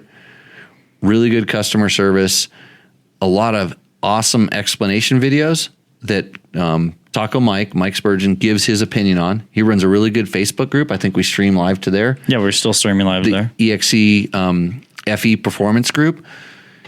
And I have to say that on that group, by the way, if you're not on that Facebook group, you can go check that thing out. You get really good answers to questions, kind of like here, but it comes from a lot of different sources. And a couple weeks ago, I kind of came down on them because there were so many guys throwing up, like, we'll call it fake news, or just I want to comment. I can say something, and they say something about it, and you post something. And I did the other week. I posted something up because I had a problem that I really didn't know, and I thought maybe somebody's had the same problem before about my tick. And it's like, go in there, ask your question, identify the people that give you good advice, and then we can start ignoring the ones that just chatter it up. But if somebody's giving you good advice, and these ways, hopefully these things, like their comments for sure, let them rise to the top, and you can get some clout. Yeah, give them some clout. But then, take the effort. If you're going in there and getting free advice, like, we don't ask you to do much on this show, although you could share it with your buddies or tell your buddies about it or like it or do whatever you do on those things. It would help. I mean, it really does help for those artificial intelligences. for the algorithms to figure out that watch what we people do. Like us. Yeah. It would help in that, so it grows a little bit. But you're getting this stuff for free. But then again, like free is not free. You have to listen to an ad. You have to listen to me talk about Yamaha, which I like. Mm-hmm. Takamoto sponsors our next segment. Scott Sports. Mm-hmm. I'm wearing their goggles all the time. The amplified lenses. Yeah. Incredible. Climb.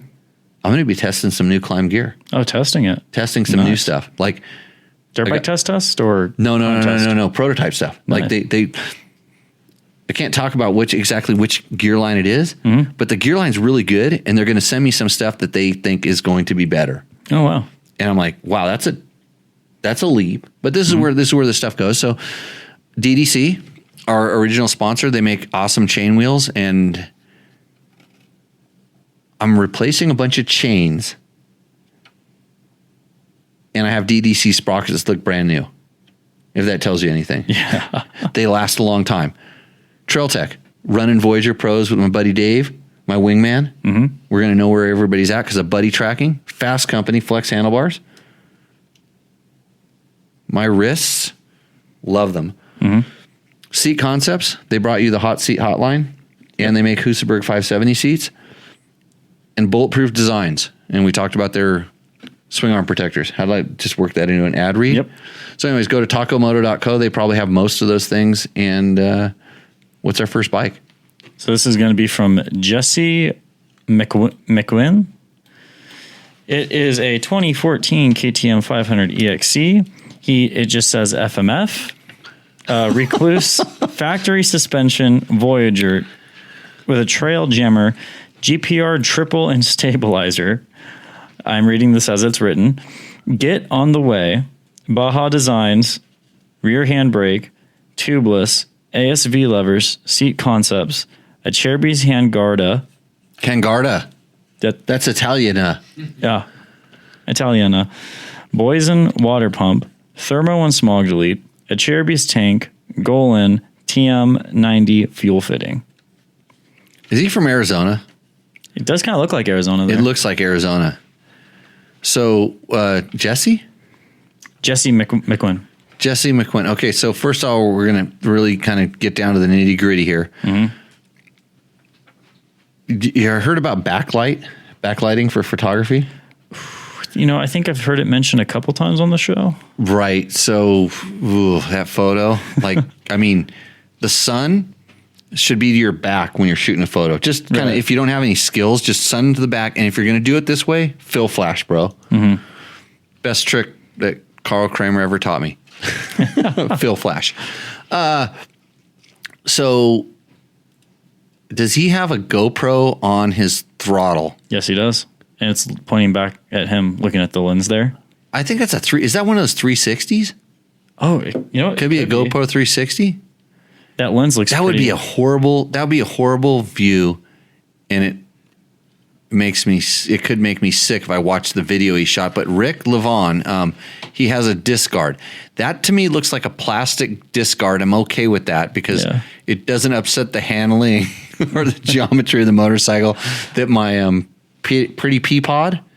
Princess and the P. Yeah, right. That feels all this stuff. He does have a rear metal one. He has a really nice lightweight one in the rear. And I was so taken back by the photo, I didn't hardly listen to the list, but he's got a lot. Bike looks really familiar. I got a couple of those. Right. It does look I like wonder if it has an exhaust leak like Todd Kelly's does. Maybe. Yeah, we should ask him about the exhaust leak. It looks like he has a progressively round spring. Sprung. Recluse. What do you say about Recluse? Does he have a Recluse? Yeah, I just said Recluse. It just has a Recluse. He just named the brands for the most part. He didn't really name the product all that much. That's like saying I have a KTM. What has his buddy's bike got in the back? This is like ADD. Let me see if I can enhance it. So what we do in this segment is we really dive deep into your motorcycle. He's got the Enduro Engineering grab handle. Yeah, I don't think he mentioned that. He didn't mention it. Then he's going to get denied for an incomplete list, a bad photo, and having some really good companies on there. But not really mentioning a Cherby's gas tank like that. Yeah, he did mention a Cherby's gas tank. He did. You know, Franco Chirby saved me from a life of slavery in Mauritania. You've mentioned Africa. this a few times, yeah. Yeah, I don't think we've ever gotten the full story. Yeah, it's pretty sketchy, but off-air story? No, it's an on-air story. It's what happens when you race the Dakar. It's what is it? It's an adventure for those that go and a dream for those that stay behind, or something like that, is what Terry Sabine said. Mm-hmm. But then what Hubert Oriol told me was, the real Dakar starts when your race ends. And that's what happened. So that's why I've done 3.5 of them. Mm-hmm. Yeah. Okay, so this one's going to kind of be an instant endo because this may be the worst photo ever submitted. Like last time was all roosts, right? Yeah, this time's not looking too hot. Holy shit, I need to get some Scott goggles on here with some amplified lenses to see this thing. Yeah, so Eric R. Booth, 2020 500 EXCF. So if you're watching this on the video platforms, mm-hmm. you are seeing, well, it's a bike that's parked on a creek crossing from what I can see. I can't tell what kind of bike it is other than it looks like it's a little bit orange, mm-hmm. but the green from the forest blends into the orange, and it looks like the picture was taken underwater, but it's not. That's how blurry this photo is. Right. I don't even know what it's focused on except for that rock that's about 4 feet behind the rear tire. I see the focus point. Mm-hmm. So a lot of effort went into the photography here. Yeah. Can I just guess what's on this bike? You can guess if you want. Hold on a second.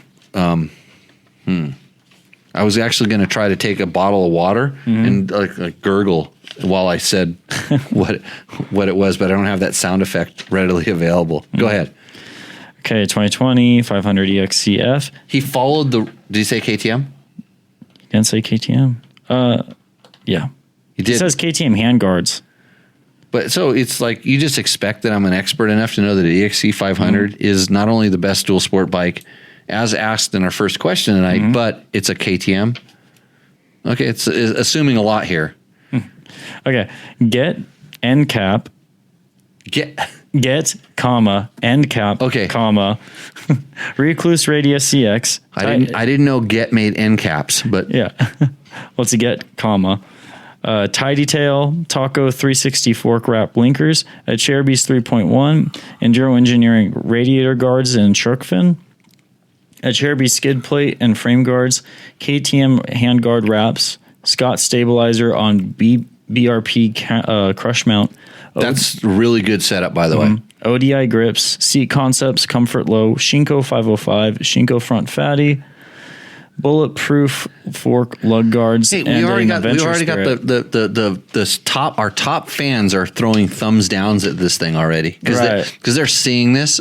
It's the photo. Like it actually sounds like he has a pretty well set up bike. Hey, and I'll tell you what, if you would have focused this, I would be fiending to go ride there. But right now I'm imagining that I'm like Mojave Bob and I can't see. And this is what my whole life looks like. It's just a blurry mess. And I'd have to wear glasses. And my wife says, Jimmy, you should wear glasses because she knows something about me. And I'm like, I want to see life and the vivid thing unobstructed through lenses. Beer goggles. This bike is full beer goggles right now. Does anybody agree with me there? Yeah. So, okay. Or is Mark Daniels giving me thumbs down based on my tequila choice? That's a hard thing to tell on this. Kind of. But I'm just going to go ahead and kind of. I agree with you 100%. That's an endo. You know, if it's a better picture, this thing actually kind of rips. So what did we do today? Like, Matt, just talk about our day today. You kind of came in here and you were pretty proud of your video editing, and I never said I was proud of it. Oh, you weren't? No, I was actually just like kind of ready to hear what you had for me. I wasn't expecting A pluses on it. Okay, so we have to take it back 2 steps, and the cameraman kind of sucked a little bit. Mm-hmm. He didn't give you the camera wasn't as stable as it should have been, and there's a lot of things. The photo models, like I fired those guys, but the photo models were kind of substandard. Mm-hmm. But then you kind of took a beat down when we were like talking about the edits. Yeah. It's just feedback. I'm learning. Right. It wasn't as bad as that photo. Yeah, endo. Where did we get all these from? Those were on. This is from the EXCFE group. You guys need to kick it up. So actually, here's the funny thing about this. Last time they were all roosts. Yeah, they were all good roosts. bikes.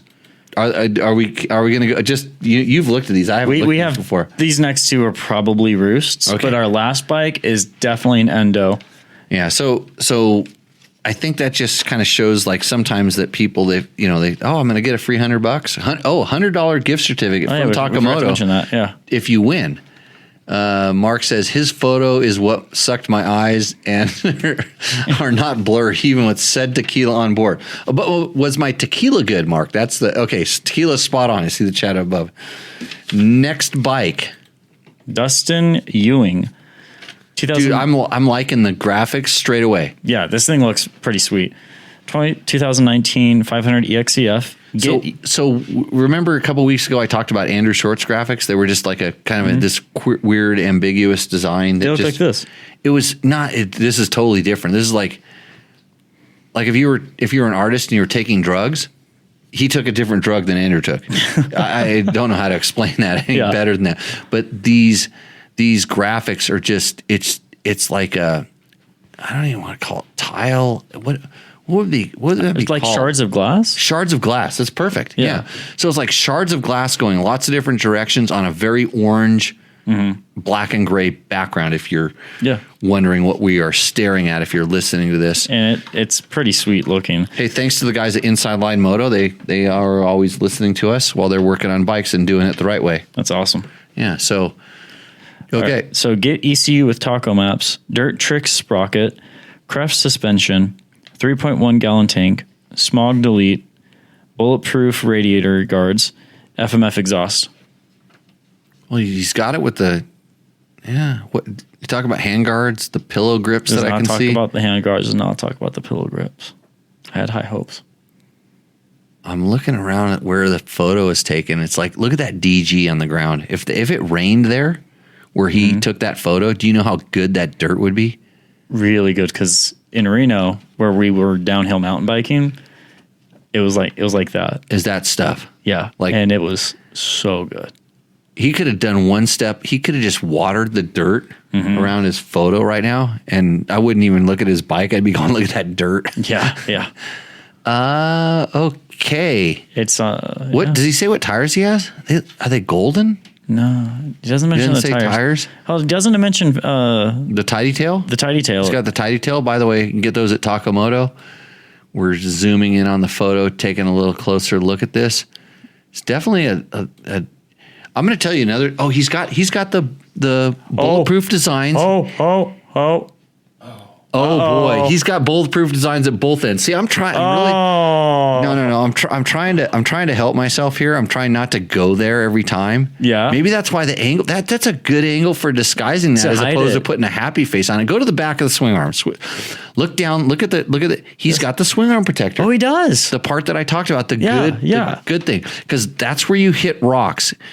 Because if you're a good rider, your front wheel will not hit the rocks because it's always in a wheelie. It's always up in the air.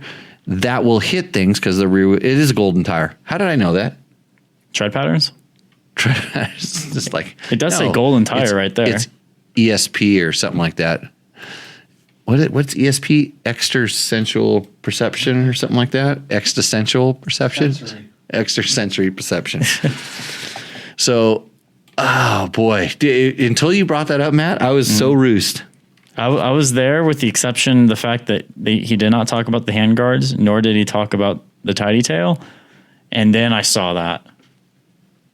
This thing. Endo. It's an endo. It was close. It was so close. It was right there until... If it would have had a Trail Tech kickstand on there, I might have overlooked some of the other stuff. For me... Because that would be like eye candy, that kickstand with the little cutouts in it. Well, for me, my problem is... I like his graphics. The graphics are nice. It's because he has the front fender, because he has this, and he didn't mention the tidy tail. And this, what we're talking about, is a front... A Bulletproof Designs, one of our sponsors, disc guard. There we go. Metal disc guard. Metal. It's aluminum disc guard. It's a billet Bulletproof Designs metal disc guard, and it's a plated bike too, which is what Rusty kind of pointed out. Right, it's plated, but it doesn't mention the If you cover teddy the tail. disc guard with decals like the rest of the bike is. Yeah, If you put camouflage shards of glass disc guard stickers, that's a thing for somebody to do. So yeah, but that one doesn't. Endo's more on a technicality. it is a technical endo. Yeah. So okay, You thought we were going straight to the roost department. I thought we were until I saw that. Okay. All right. Hey, we got a good photo. Great photo. This is like, as far as photos go, this one wins in the photo department. So it wasn't shot in his front yard that had nice dirt. Mm-hmm. It's shot out in its natural element. It's not like you killed it and mounted it on your wall and took a picture of it. You're right. This thing's still living, roaming free. Mm-hmm. Okay. Decker Nielsen, 2017 KTM 250 XEW.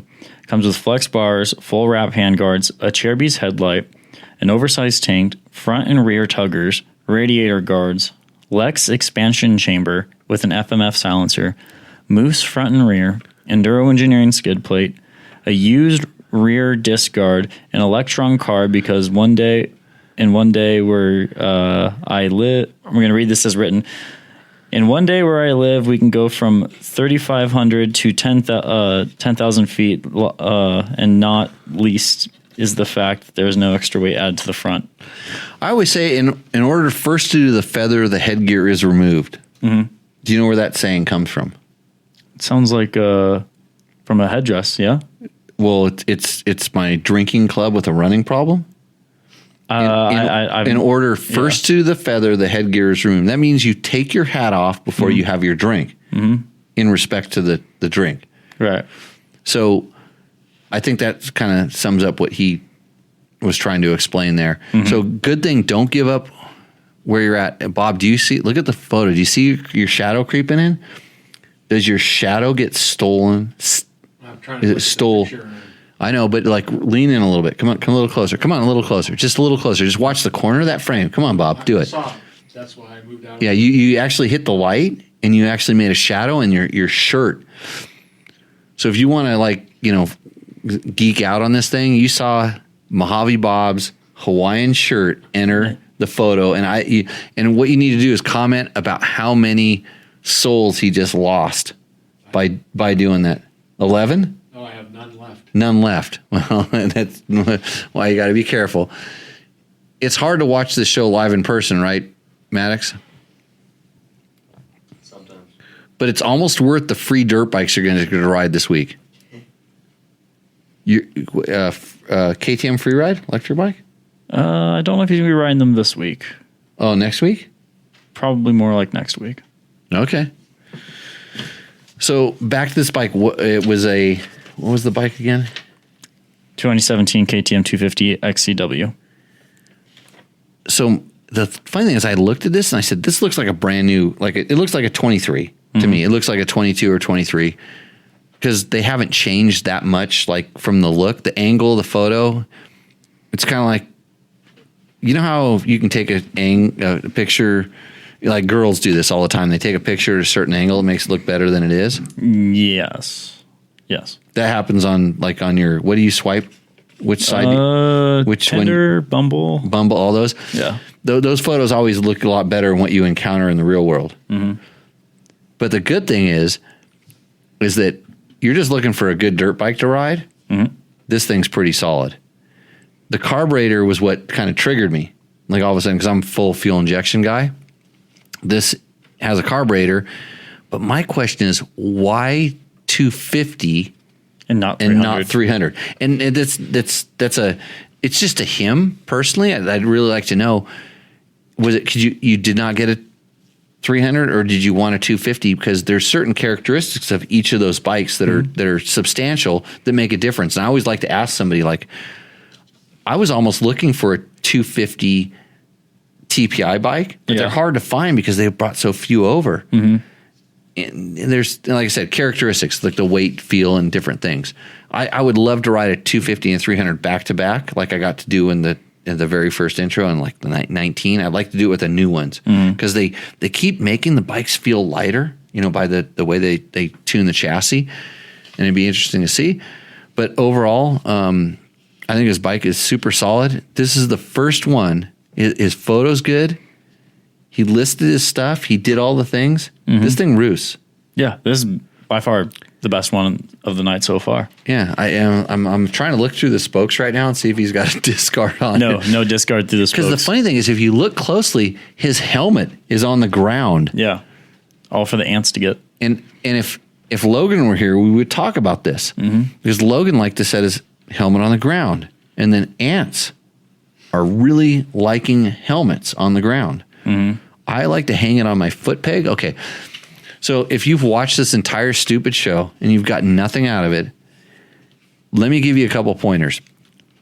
You can take your chin guard of your helmet and hang it on your foot peg. Not the foot peg on the downhill side, like the kickstand side, on the opposite side of the motorcycle. Mm-hmm. Hang your helmet on the foot peg there and it doesn't hang on the ground. Sometimes you can slide it over the handguard or on the handlebar. If you don't have a wraparound handguard, you can hang your helmet there. Mm-hmm. Or if you have a mirror, by the way, use a double take mirror because I use, notice how clean shaven I am tonight? Yeah. I used a double take mirror to get all the tough to get spots. Yeah. With my clippers and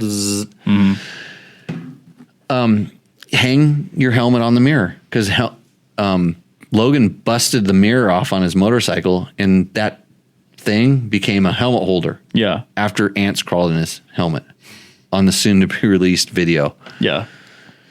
So it has a Kickstarter.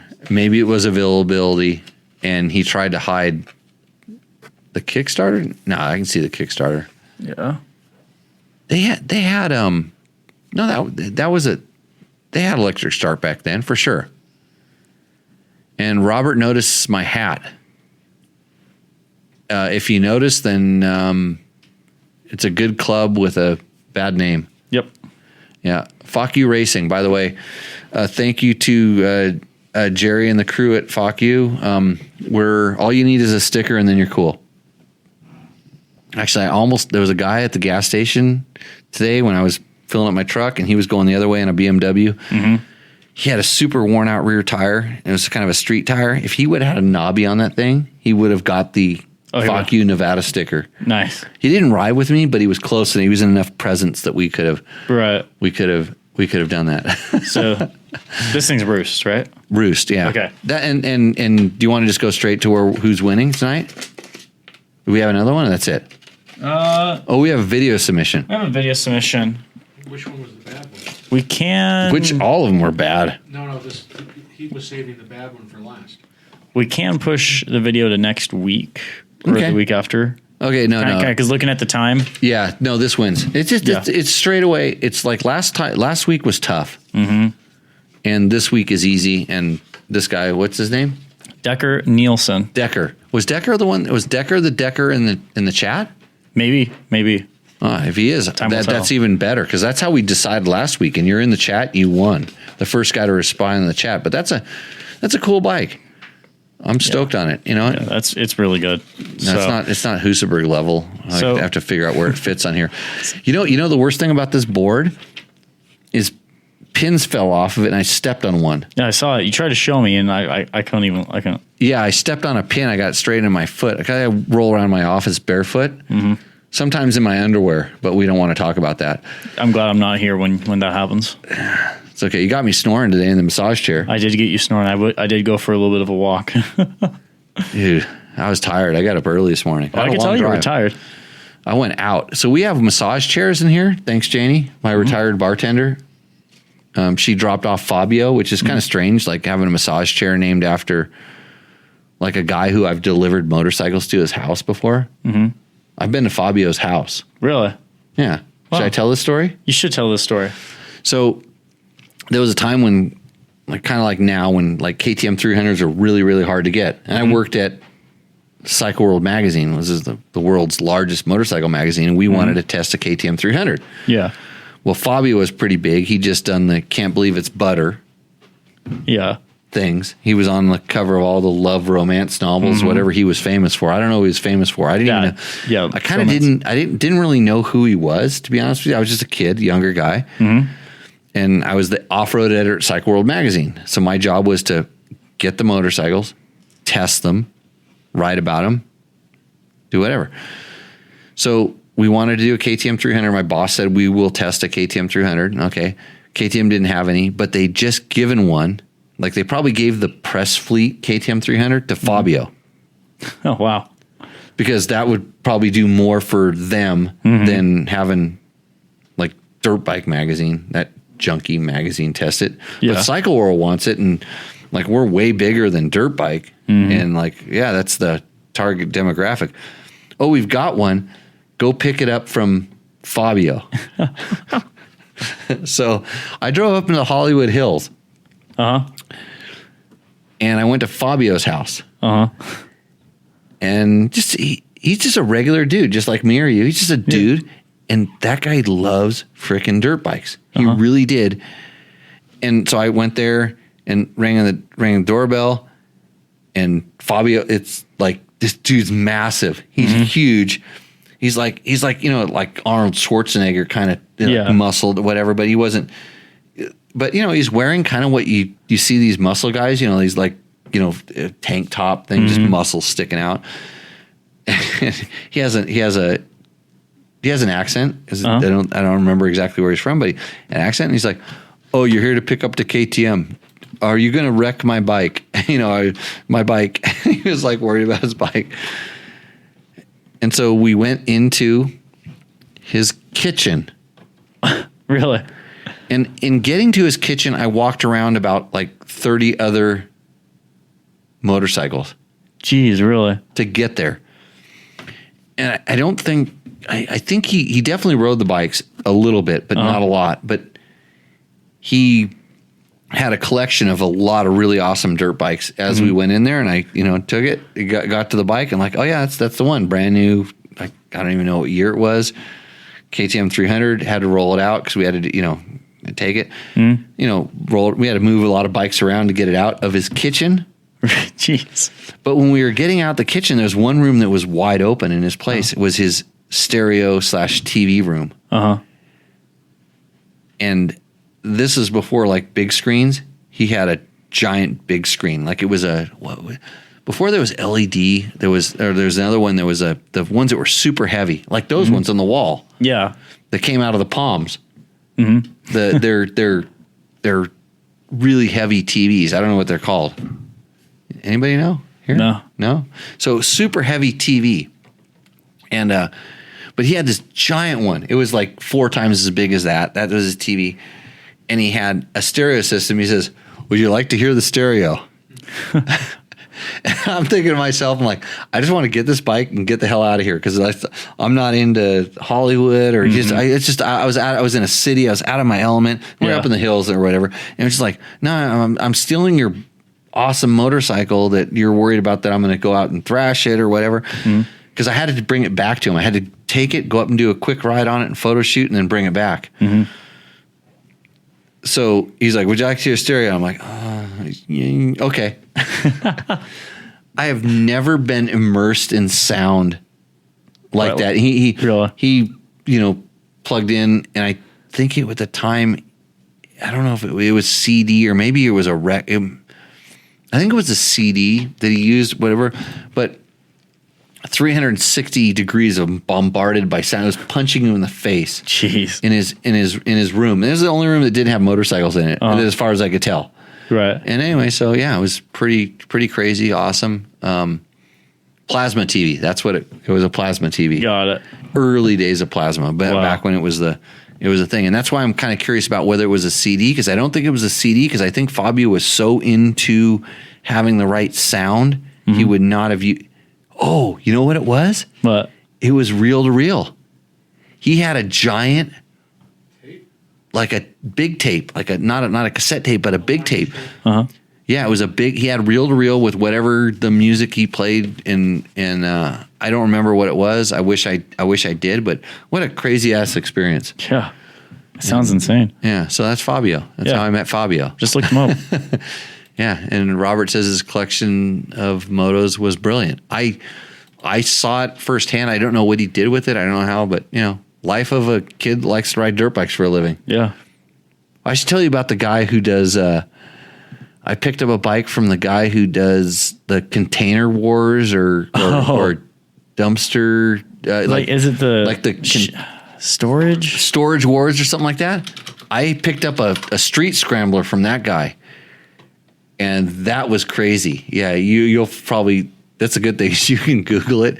It wasn't a dirt bike. It was just like, when you're the off-road editor at Cycle World, like, you have a lot of free time. Because my job was to do like 2 pages a month. Best job ever. Internet ruined motorcycle journalism. Back to my theme of tonight's show. So, anyways, tubes. Curly, what are tubes? Plasma tubes. Plasma, and then tubes. So Like Rick got the plasma. Rick Levon got plasma, and For amplifying. the whole room was built around the stereo system. Like he had like Dolby 12 channel or whatever the heck it was. That's what he had. It was essentially a theater, that he'd built into this house. Wow. And I can't believe it's not butter. Yeah, I should have hung out with Fabio. No, you figure out what's the guy that did Storage Wars? I had just looked up. Yeah, remind me of that guy. I don't see his name up there. He was Barry. That's the guy, Barry. He's a motorcycle. He's a motorcycle nut. Absolutely, he had some crazy motorcycles, and I don't think I can tell those stories on the podcast. Wow, that's so cool. So same thing, Hollywood. Yeah, Decker's in the chat. Decker, you're a winner, by the way. So reach out to Matt, and however Matt at JimmyLewisOffroad.com. Okay, so reach out to Matt and collect your $100 Takamoto gift certificate. Super stoked that you got your photo right. But why the 250? That's the question, Decker. That's the 250. I got an out of that? Yeah, there was an there, and then I missed one from earlier. I'm actually kind of behind on the ums. I've been paying more attention to this in other platforms and different things like that. Yeah, it's something I'm working on too. So hey, Mark, thanks for liking us. 250's roost. Is what Rick says. So I'm just judging that Rick has a 250. I don't have a 250, so 300s are better.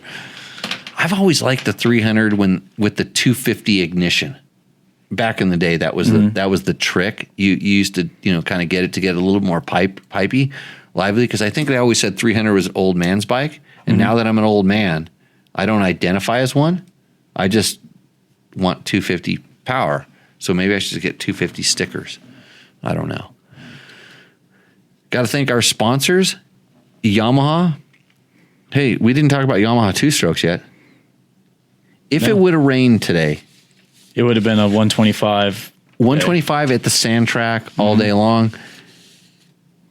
Experience pure performance and exhilarating power with a full line of Yamaha YZ 2-stroke bikes. You can visit YamahaMotorsports.com today to explore what's new for 2022, which is actually old, and what's new for 2023. The new YZ125, which may last for another 20 years. Was it 15 or no, 17 years? 2005. 2005 to 2022, 17 years. 17 years. You could buy a new 2022 YZ125 and it'll be good for 17 more years, because I have a 2005 and I'm still pretty happy with it. But I'm not happy when I hop on the new one and I realize that there's an all-new engine, revised 6-speed transmission. Don't notice that. New brakes.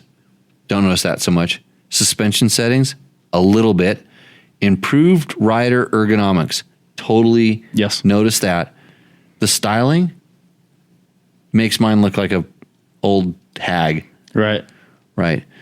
So anyways, that stuff carries over to the YZ250, and if you have a younger guy, YZ65, YZ85, YZ85 LW, bring big bike specs into a smaller package. Visit YamahaMotorsports.com to find your Yamaha YZ and enter the victory zone today.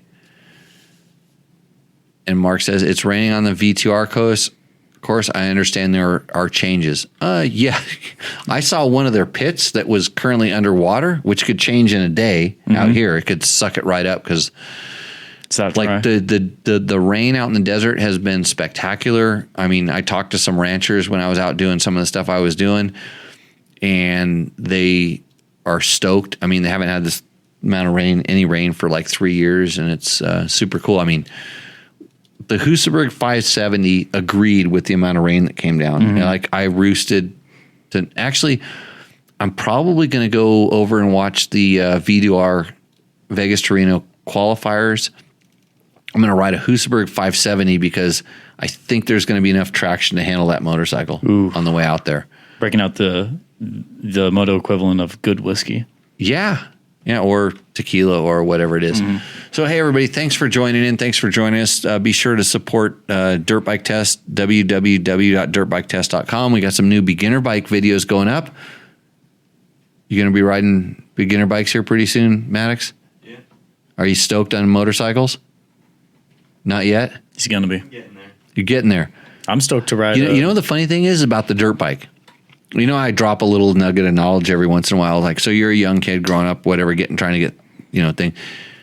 You get your driver's license, you hop out and you're going to drive around the streets and you want to do something that's kind of cool or crazy or whatever. What do you get if you get caught? A ticket or a broken vehicle? Yeah. Insurance rates go up, all this stuff. If you get a dirt bike, you can go do the craziest stuff known to man. And if nobody's watching, you get away with it for sure. If somebody's watching, if you're a good rider, they think you're cool. Like I've seen Logan have girls sitting on the front of him on his motorcycle before. This is a skill and a technique that I still don't understand, never been fully described, but we will get to the bottom of this. So dirt bikes are cool. Yep, for sure. Motorcycles are fun. That's what Paul Krause told me on the start line of one of my very first desert races. I was parked, starting next to him. Then the banner went up and everything. And you're just dead silence. Bomb run, desert bomb run. And dead silence. And Paul Krause goes, hey, you know what? Motorcycles are cool. I think it was his distraction technique, but I still jumped him. Nice. So anyways, cool. Anyways, thanks, Dennis. Thanks, Robert. Thanks, Rick. Thanks, David, for joining in. Thanks for being loyal supporters of the show. Bring a friend, tell a friend. Actually, I want to give Dennis a shout out and hope that he recovers from his surgery. What did he have? Lobotomy? I don't know if it's something I'm really supposed to. Lobotomy, probably. He's a motorcycle rider, so they try to take half the brain out. Hope best in recovery. Okay. Yeah, for sure, Dennis. Yeah, recover well. Come back down and ride with us soon. And if you don't, Matt's going to ride all your motorcycles all the time. Pretty much. I'll be flying around on a 990 Baja Edition. And we have a new KLR 650 coming here. Yeah, I can't wait to ride that thing. KTM E-Ride, E whatever they call it, E something. Yeah, free ride, and it's going to be my first time ever riding an electric bike. So I'm really excited. Got a KLX 230. And so one of the things we're going to do is a wheelie contest. Yeah. On small bikes, on all the especially the fuel injected ones around my front yard. Okay. We're going to do who can keep the front end at 12 o'clock. Okay.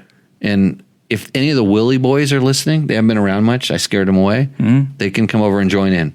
Not down the street, just around the front yard. 12 o'clock high.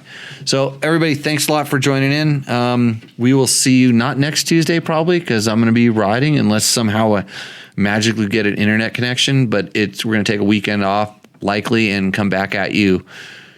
It could be from a place north of here with a super special guest.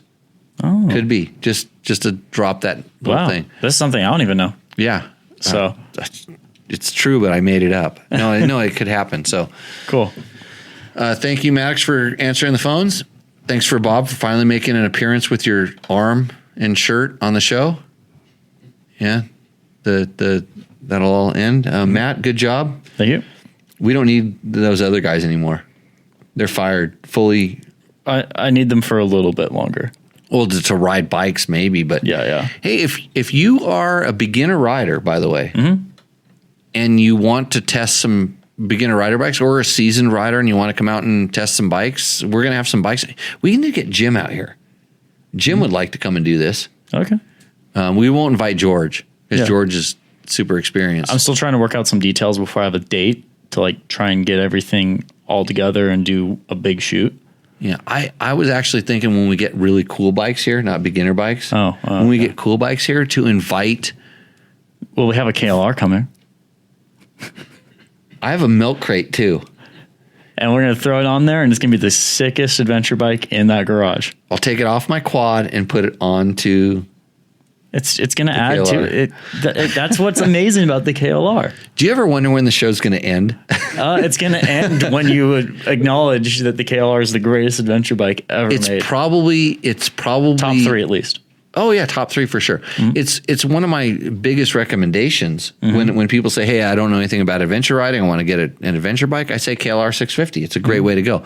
But now we don't have the Yamaha ad read for it, and Yamaha does sponsor the show. But the Tenere 700 is the replacement for the KLR in my world, and I will explain that more as I go into these details with these videos. But what I was getting to is I want to do a thing where we have some really cool bikes to test, and we bring out our favorite fans. You know, if they can get their ass out here, because we don't have any budget for this, but they can get out here, we can set up a thing where they can actually participate in this test. So you're kind of beta testing this with our kids, because they don't have any money and they have no way to, they barely have a way to get out here. They blow up their turbos. Were you doing a burnout when the turbo blew up, Maddox? No, I was gassing it though. You were gassing it when it blew up. Okay. So how do I know this? It's called wisdom. Wisdom is like old people have wisdom, and you don't like old people, so wisdom doesn't matter anymore. It's also called experience. He was 16 too at one point. I was, yeah. I had a Nissan pickup truck with no turbos and no power, and I managed to blow transmissions out of it. So, see, our fans are. Yeah, they'll fly in. Yeah, they'll fly in. They'll do it. Yeah, we're going to do something like this. I think it would be a really cool content, and like everybody's opinion is valid, and it's awesome to hear what everybody gets to say about these things. I do it for a living, so I'm a little jaded, but then again, I want to convey good information. So, with that, Matt, we're going to shut this damn show down.